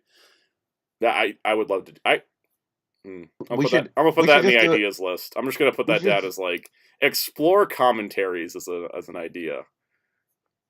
We should do though like commentaries though, like on you doing your Star Trek one, so we can be like, all right, so what happened, and then like it gets to the part where I'm in there, so then I have to we should do a commentary on my Star Trek retrospective. And like there should be like a part though, like where it's like the sketches first, and then it's the full actual video. It's like, where'd the sketches come from? All right, so Soundout was planning out these sketches, but then Wheels and Soundout were like spitballing how we should go all cinematic with this shit, and Soundout was like, Wheels, I don't have the budget for this, but I want to do it. Then do it. Yeah. No, we have a bunch of behind the scenes stories for that one. I could do a commentary on Batman Returns, but you might have to watch the movie twice to get all my thoughts. All I know, Soundout, is we should. You know what we should do one day? We should just put up our own fan commentaries on shit. We should. No, exactly. Brian's idea is like just start with Batman Returns. Yeah, I could do a comment. Honestly, we need to explore the idea of commentaries. There's like one more thing, by the way. There's this Kamen Rider Drive. Remember, Soundout, you and me wanted to do commentaries a while back, but I always wanted to turn them into riffs. Yeah, I don't like doing riffs. I legitimately don't like riffing things anymore. I did it in the past. I just don't. That's not my jam anymore. And it's not. I like doing riffs when it actually makes sense to do riffs, like Showa Gamera. But that's already been done. But you know what I'm saying? Like if MST3K has already done that. I feel like I just don't like to do riffs. I would rather do like a commentary. Also, did I call Drive last week? Did I say Drive was likely because he was the simpler one to do? I don't remember. I don't wasn't remember, there for but that, here's but I remember Drive. right at I remember when I showed up, you said Wheels, which one is it? And I said it's gonna be Kiva or Drive, and then Yep. all of a sudden it was Drive, and you're like, well, all right. Yeah, that's right. Well, Psycho Dave said reminded he'd me. watch our commentaries, but we probably just have to list them up as like podcasts or something. Yeah, because like YouTube has a feature now you can upload podcasts. So. Oh, who knew? Sentai 7, I've got a spot. I don't know if Sentai's ever going to come into the Bandai hobby realm because they can't sell them outside Japan or most of Asia. Specifically, they can't sell them in Asia, I think is a big problem. So, that's why I think we're not going to get Sentai Bandai hobby stuff. But yeah, we can't get Sentai. Okay, Bandai Muteki T stuff. says I did say Drive. See, I sometimes forget what I say, and that's why I like to record things. But yeah, no, this looks great. This Drive one looked really good. It looks fantastic. I'm like, actually pretty tempted to get this one. Drive is like my favorite Heisei Phase 2, only because he's a giant throwback to all like early or way early, Toei Tokusatsu / late Showa stuff, because he's like the greatest hybrid of like, what if we took Black RX and then smashed them together with like, Exceed Draft and shit? Like he's literally the greatest like hodgepodge of Metal Hero meets Kamen Rider. Yep. I will also say, and he also doesn't get me put on a list like Exceed Draft does, or whatever it was that we watched. Which one we watched? Yeah, it was Exceed Draft. Yeah, we got Wolf. Bad Times. Oh boy. Yeah, bro. They do upskirt shots of kids. Yeah, we were like, woof, what is Toei doing? Oh god. That was Toei, right? Yeah. Yep. It was Toei. Woof. SSJ4 Jason said if you guys did riffs, Giga, you should riff Amazon's Last Judgment. Okay, that's actually, you know what, Sound, he's got a point. He's got a point. Honestly, the joke could be that I just sit there analyzing what went wrong. Like I'm in analytical mode, everyone else is making jokes. I'm just like, in this scene, you can see where the plot deviated from existing to a porpoise. Porpoise? I mean, technically, Ultraman Trigger is also a riffable show because it was bad. Yeah. Psycho O's, I have more also, than 4 main writer SHS Max. to get. Half a Max. I need to do Max still. Yeah, we need to do. Yeah, Sean messaged me like, "Hey, there was stuff happened, man. I am sorry. All right, stuff happened here. We will talk about that later. This 3DS and Wii eShops end in an hour. I thought that happened yesterday. That already happened. Some people are having issues getting. Oh, fun. Like, do I have to still buy something to like get my Pokemon Bank to work? Because I'm so confused with that one. I mean, it's already probably too late. Not the person to ask. I am not the person to ask about that one. Blade I'm Drive. not even sure who to ask. Psycho, I also don't have Fies. Oh, wait, I have the Seiho in order. Yeah, it counts. Official shutdown is 8 p.m. Eastern. Okay. Still. I don't... That eShop going down is... But here's the question. Here's the real question, though. If it doesn't download within the time limit, does that mean you just lost your game altogether, or just buying it gives you that part confuses me? I don't know, because they never put out an FAQ. Avengers explained its shutdown better than Nintendo explained theirs. This is horrible, and Nintendo should feel bad. They should, and we tried to do the let's bully them out of making this bad decision thing, like they did with Sony when Sony said they were shutting down the PS3 store, but apparently it didn't work. And it's still happening, which is stupid. Muteki T says that you can ask them about Pokemon. What is your Pokemon question? Oh no, my question is like, if I have to like buy the games, right, and I can't download because my internet's crap, like, will it still download when I try to finish each of the games? And with Pokemon Bank, do I have to like buy a subscription, or did they make it free for everyone? Like, I heard they made it free because I need to get like the bank set up so I can transfer stuff. Spin Dash says re-downloads in general are possible as long as your transaction went through. Okay. Also, Smith the Crow says you can hack your 3DS with ease, apparently. Also, Metal did it. Yeah, I mean, that's the show. I don't have any other news topics to go over, so we can just... Wasn't there any other model kits announced? I feel like we're forgetting somebody. No, we went through all the ones that we would care about. There's a bunch of stuff. There's a Macross thing, Kyokai Senki, which is somehow still going. I never followed that. 30-minute missions, Imaginary Skeletons, Singularity. Just a bunch of stuff that I don't know nothing about. I guess the old adage is, at this point, if you don't remember it wasn't important, then just standing out in the rain. Pretty much. And there's this cool box. You guys want to look at the cool box? Let's look at the cool box. Boom. Cool box. It stores your model kits. But do you remember? It stores your model kits, your paints, apparently it can store 10 cans of top coat if that's something you wanted to do. I never own more than 1 can of top coat at a time. And then you can hold parts. Wait. Whoa. You're saying this $25 case can hold 10 cans? It can hold either like 4 30-minute series kits or 10 cans of top coat, a bunch of Gundam markers, and then you also have other trays that let you hold your tools and like your parts and stuff. I'm gonna be honest. I think I want to buy this just for the crazy ass storage capabilities. It looks great, and like the lid could be used as a tool tray. Like they really did design this. Yeah, no, I think, and they're stackable. I'm pretty sure I'm just gonna go. And Big Bad Toy Store let you buy 24 of them. Shut it. Yeah, stop it. Don't tempt me with a good time. Intricate details make the case comfortable to use. Just stop. I still need to get one of those hobby desks, the ones that come with the LED lights and the. Yep. Oh man, you should just go buy $26. You get a box that holds pretty much anything you want. Go buy me one of those hobby things. Soundout. Do it. I'm not gonna buy you one because I don't have money to buy myself one. I got to get through Indie April before we get through talking about boxes. Indiana Jones don't love you back, though. He don't love you back. You know what? It's because he's fictional and legally would be No, dead. I was going to say... I was going to say because he's technically dead by the year of 2023. I mean, I was going to say... Dude was born in 1899. He's not around anymore. I was going to say it's just Harrison Ford, so that means he doesn't love anyone. Harrison Ford loves only one person. Indiana Jones. Himself. Not even himself. Indiana Jones. I mean, he loves his plane, but that's not a person. But he thinks it's a plane. Exactly. Yeah. Oh, yeah. No, I have to pay off Agito Trinity in April. Regulos is May. But, yeah. I don't really want to talk about live-action Saint Seiya because I don't come from a perspective of somebody that knows anything about the franchise. Damn right you don't. I don't know anything. I've only watched the You're not CG brown show. like me and Jerry. You're not brown enough. As Jerry would say. What happened? I don't know Saint I Seiya. got up to pee.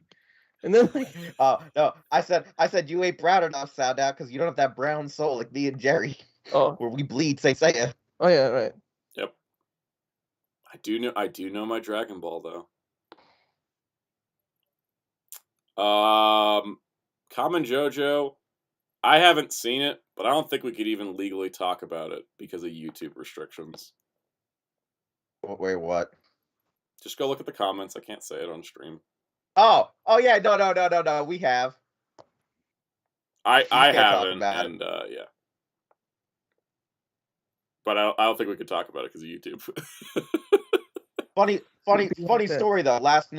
Funny story last night. We were playing anime opening guessing games, and because we were actually nailing them so perfectly, GLE's friend was so mad. He's like, "All right, I'm gonna do this to bait you degenerates."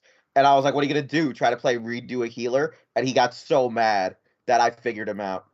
Wow. And it was scary too because I don't even know Redo a Healer's theme song, but I just assumed he was playing it just to try to bait us. Deke Entertainment dubbed Saint Seiya. Yes, they did. How'd that go? And so did ADV Films. Oh yeah, Bowling for Deke Soup. Saint Seiya. Well, that was the Bowling for Soup version that you saw on TV. Okay, that was the funniest thing that ever happened to Darkon and I. Darkon was playing Guardians of the Galaxy. Darkon was playing Guardians of the Galaxy, and Iran started playing, but like the original. And then Darkon was like, "Why is the Saint Seiya theme in here?" And I'm like, "What are you talking about?" Like I was like, what do you mean the Saint Seiya theme is in here? And he went and looked up a YouTube clip and showed me the Iran Bowling for Soup cover opening to Saint Seiya for Knights of the Zodiac, and I was like, what? Like it Which blew is my funny because mind. I've showed Sound Out before, Yeah, and yet he forgot. I and totally he got forgot. his mind reblown. I totally forgot, and just mind blown. And I was like, okay, I guess the Saint Seiya theme is in Guardians of the Galaxy. As this J4 Jason says, we should do a tier list stream of Ultraman openings. Which is not a bad idea. Except, like, you have to listen to me and Wheels fight the whole time. There's going to be a fight. There's going to be a massive fight. Especially when we get to Heisei onwards. Yep. Especially when we get to Nexus. Oh, boy. We're not... Just put them both in S tier and we'll call it a day. Yeah, but we have to rank them above or below each other. No. Just put them in S tier in chronological order. Chronological order. But that's the wrong order, because the second one is better. No, you are wrong. You are still wrong. Ultraman 80, Muteki T's right. Better. Ultraman 80 is like its own tier. It's the 80 tier above S tier. 80 tier is like A, because of what Jerry did to my phone and broke it. Almost. Jerry, tell the story. So no. Yep. Tell the story of 80.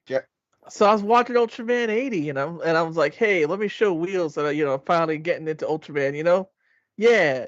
And I take a picture of my TV on Pluto TV watching Ultraman 80. And it's a theme song, and I'm like, hey, I'm gonna show this to him and send it to him on Facebook. What happens is when I'm showing him, happens to be a fire truck coming by.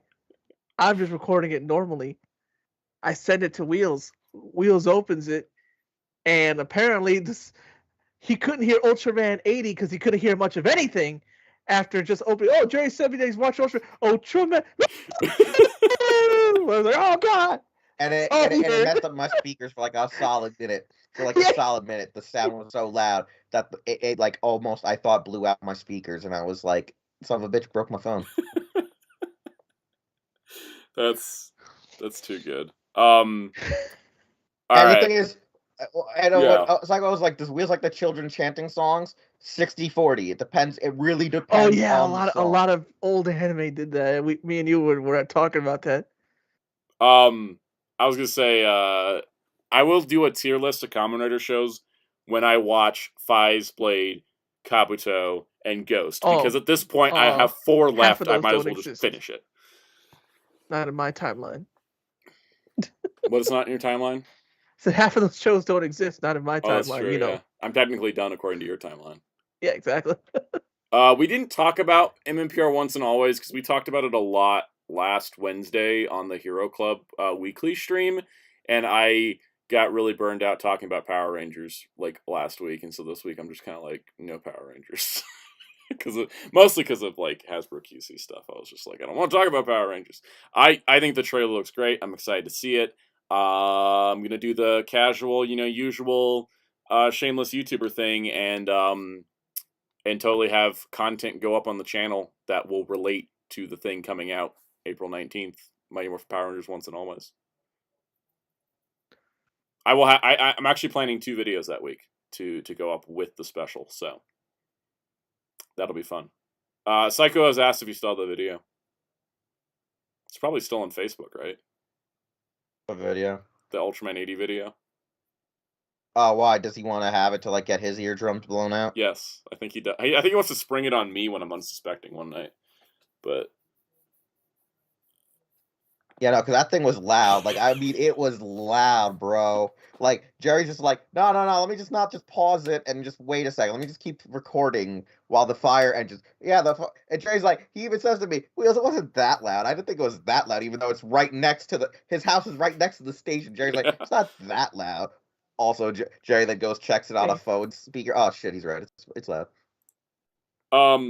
Okay. Muteki T, Shin Kamen Rider. I saw the opening clip, and the opening clip looked like this thing is adapting the manga and not the original show, but using filming techniques of the original show. So I'm kind of into it. It's way more violent than I thought, and that's probably why the box office wasn't that good. My favorite part is how like a lot of people are like it's not adapting the manga because like is. this and that, and I'm like it is Totally and it is. isn't. I mean like Kamen Rider because the original literally. series did have blood, but it was never The that first thing graphically Kamen Rider exploded. does is smashes two guys' skulls Yeah, into the well, ground. Yeah, I saw that in the trailer. And I was also, like, what without spoilers, there's several characters in the movie that are only in the manga. Mm-hmm. So, and I don't know Like when that I'm gonna Shinkenja do. I crossover. don't know when I'm gonna do Yokai Watch stuff because I kind of want to do a video on like Hasbro's Yokai Watch line, but it's gonna be a while because I got other projects in the queue, and like right now I'm waiting for some Ultraman toys to show up so I can like crank out Ultraman videos. Also, Psycho has told me to send this video. What? What the? Psycho O's has been trying to fight with Hasbro Pulse to get Maya and Z for Lightning Collection, and now they're both sold out. So if everyone just puts an F in the chat for Psycho O's collection. The Neff. Common Jojo asks, why do people hate Black RX? Because they think Black's good. The problem is the reason why they hate Black RX is it's like a weird disjarring thing from Kamen Rider because it's more metal hero at that point. Yep. I'm going to tell you, Space Sheriff-y. My hot take is I like RX more than Black, and I like Dyna more than Tiga. Which is funny because you did say that the other day with Dyna when we were talking. Well, not the other day; it was a while back. But guess what? Now I'm starting to think back on Dyna, and I remember more episodes of it than Tiga. It's funny because I don't remember as many episodes. I think of Dyna Tiga's a better as show. I just like Dyna more, I think. Well, yeah, because the problem why a lot of people like Dyna more is because this is what me and Ukiya Seed were talking about. It really takes a lot of the tropes that a lot of people liked with Taro and implemented that into the show, which is also a little bit jarring coming off of Tiga, which was seen as more general audiences since it was really popular with like high schoolers and college kids. Crossy Hossie says, what's a good Ultraman series to start with for someone who's never watched it? Tiga. Yeah. I mean, I was just talking about, like, Tiga gets you all the, it gives you a lot of elements of the Showa era, it gives you a lot of elements of the modern era, and just kind of, like, puts it nice and together. But the problem is if you go right into Dyna, one, you're going to get spoiled on Tiga, and two, you're gonna get a lot of the late Showa stuff mixed in there for like the weird campy funniness stuff. I recommend which Tiga. Isn't bad. It just Tiga's a good starting place. If you want just crazy stuff, if you like Digimon Tamers, go with Gaia. Mm-hmm. Orb's another good starting point too. That's another good one. A lot of if you want a shorter show. A lot of people keep trying to tell me Orb ruined Ultraman, and I'm like, no. Pretty sure that the only thing that ruins Ultraman is a Chayao. Usually, yeah. No, a lot of people try to say Orb was cool enough to be in a Ryuga Gotoku series. How about that? Yeah. I don't think Nexus is a good point to start just because it's so different from the rest of the franchise. Like, you go to Nexus and it's like, oh, where can I find another show that's like that? Nowhere. It's kind of like its own little thing. But I think Tiga or Orb are good points. Tiga, like if you want Heisei, Tiga, Orb, sort of X. I mean, X is kind of weak in hindsight. X has a lot of anniversary stuff. But like, 5 episodes out of 20. 5 episodes out of 22 for X are crossovers. So Ultraman Nice is technically the shortest runtime of any Ultraman series. So because of commercials. Also, you know what's funny though? Soundout. I was just saying this about with Tiga and Dyna. My favorite part though is how Decker is literally just Dyna's revenge. It's true. Because Tiga is still seen as the bigger show, even though Dyna gets more love nowadays, just because the actor comes back more frequently, so it keeps people thinking that Dyna is technically better, at least in Japan. Mm-hmm. But Decker is literally Tiga is Decker is Dyna's revenge, just because how it just eclipsed Trigger. And plot-wise, too. Mm-hmm. No, 7's a good one too. I think Return of Ultraman's also good. Return of Ultraman's a great show. Okay. It's a good show. Watch Return of Ultraman if you don't want to watch 7 and regular Ultraman right away, because if you watch 7 and regular Ultraman, for what everyone says, how even though it's very innovative, it's just more like it just refines the formula already implicated in those two shows. So like if you've already liked all the stuff you saw in Ultraman and 7, you're probably not going to think it's the hot shit that 70s kids thought it was back. Because I think it airing after a big break. There was a small big hiatus, there was it was like a 2-year break. A 2-year break 3-year between break. 7 and Return of Ultraman, and I think that made it stand out. But I also do think it's similar to Commodore V3, where it's a massive refinement on everything that came before, and pushing it towards the future. We have a question for Fighter Kaus in the chat. For me, what's going on? What's your favorite Yakuza game? Kamen Jojo wants to know. My favorite one. In a minute, Dad. It's kind of a weird answer because a lot of people hate it for its plot line because it's a dumb plot line, but it's still it's it's the still Battleship Yakuza. Yamamoto one. All right, an answer. All right. Wait, what one is it? I was trying to say. It's Yakuza 4. No, it wasn't. You cut me off. Yakuza 4? It's Yakuza 4. Even though it has a dumb plot line with the rubber bullets, that's still my favorite one. Okay, because I thought you were saying gameplay-wise, the it's Yamato Lost one. Judgment. Lost Judgment, I think, is like gameplay-wise, Lost Judgment's is up there now. Wait, which Because of the one's music and Jerry, is Yamato still 4 or is that 6? No, that's 6. People say Yakuza 0. A lot of people got into a Yakuza 0. I've been there since Yakuza 1 on PS2. I know a lot of people got into Yakuza through 0.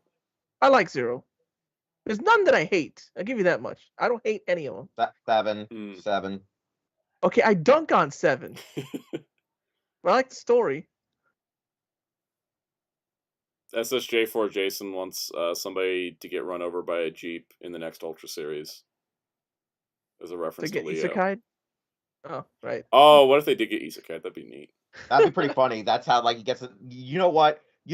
Make it on the top. They should actually. You know what? Do that for Ultraman. Should do that because they've done so many. Do Knights and Magic, but Ultraman. Because this is what you do. Because remember how Ultraman they've done so many where they've come to our reality. Yeah. They need to do one where the main host of the Ultraman is Isekai into Ultraman. That'd be cool.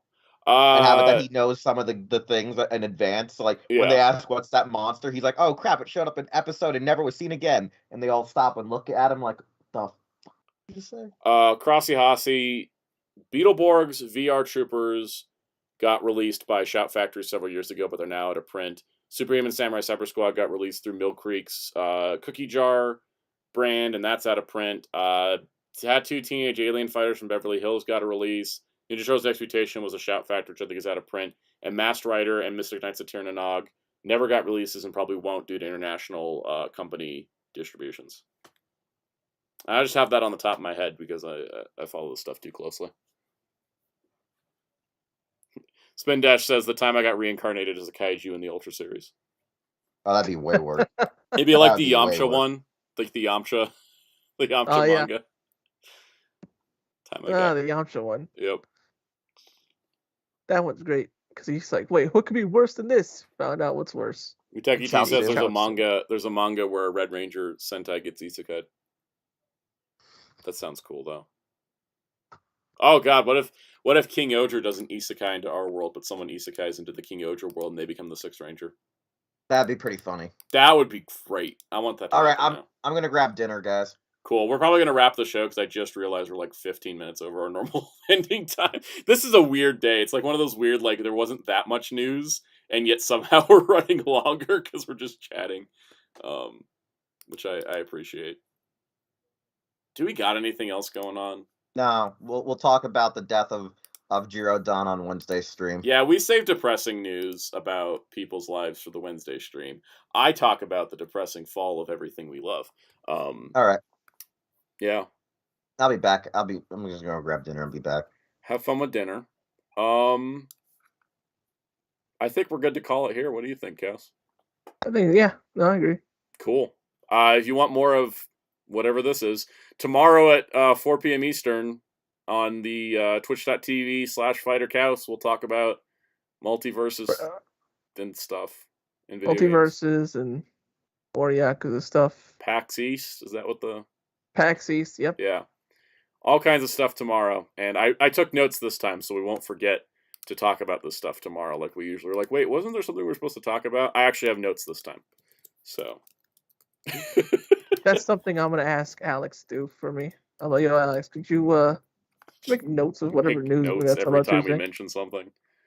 So yeah, there's that. Social media for me down here. You know where to find Kaus. I just promoted it. Thank you. And Wheels. I don't know. Wheels doesn't make content that often. Wheelchair Do we even need to 21 promote on him? Twitter. Hero Club for Life on Twitter. Hero Club for Life. Oh, Zeltrax reminded me. Yeah. Hero Club has a new interview. I spent Right. a Saturday editing this. I should have remembered. Hero Club interviewed Melissa Flores, the producer and brand executive for Power. I'll re-promote this next week. I'm gonna put it in my notes right now. The brand producer for Power Rangers at Saban Brands, who now writes for the Power Rangers comics as well as her own comics. We have an interview up on the site, which you can check out right now. And I will totally re-promote this next week because more people will be here because I think most people have tuned out. But there we go. It got plugged. I'm going to write this in my notes right now. But go check it out. Me and Zeltrax did that one. And it turned out great. So, on that note, see y'all next week. Bye. All right.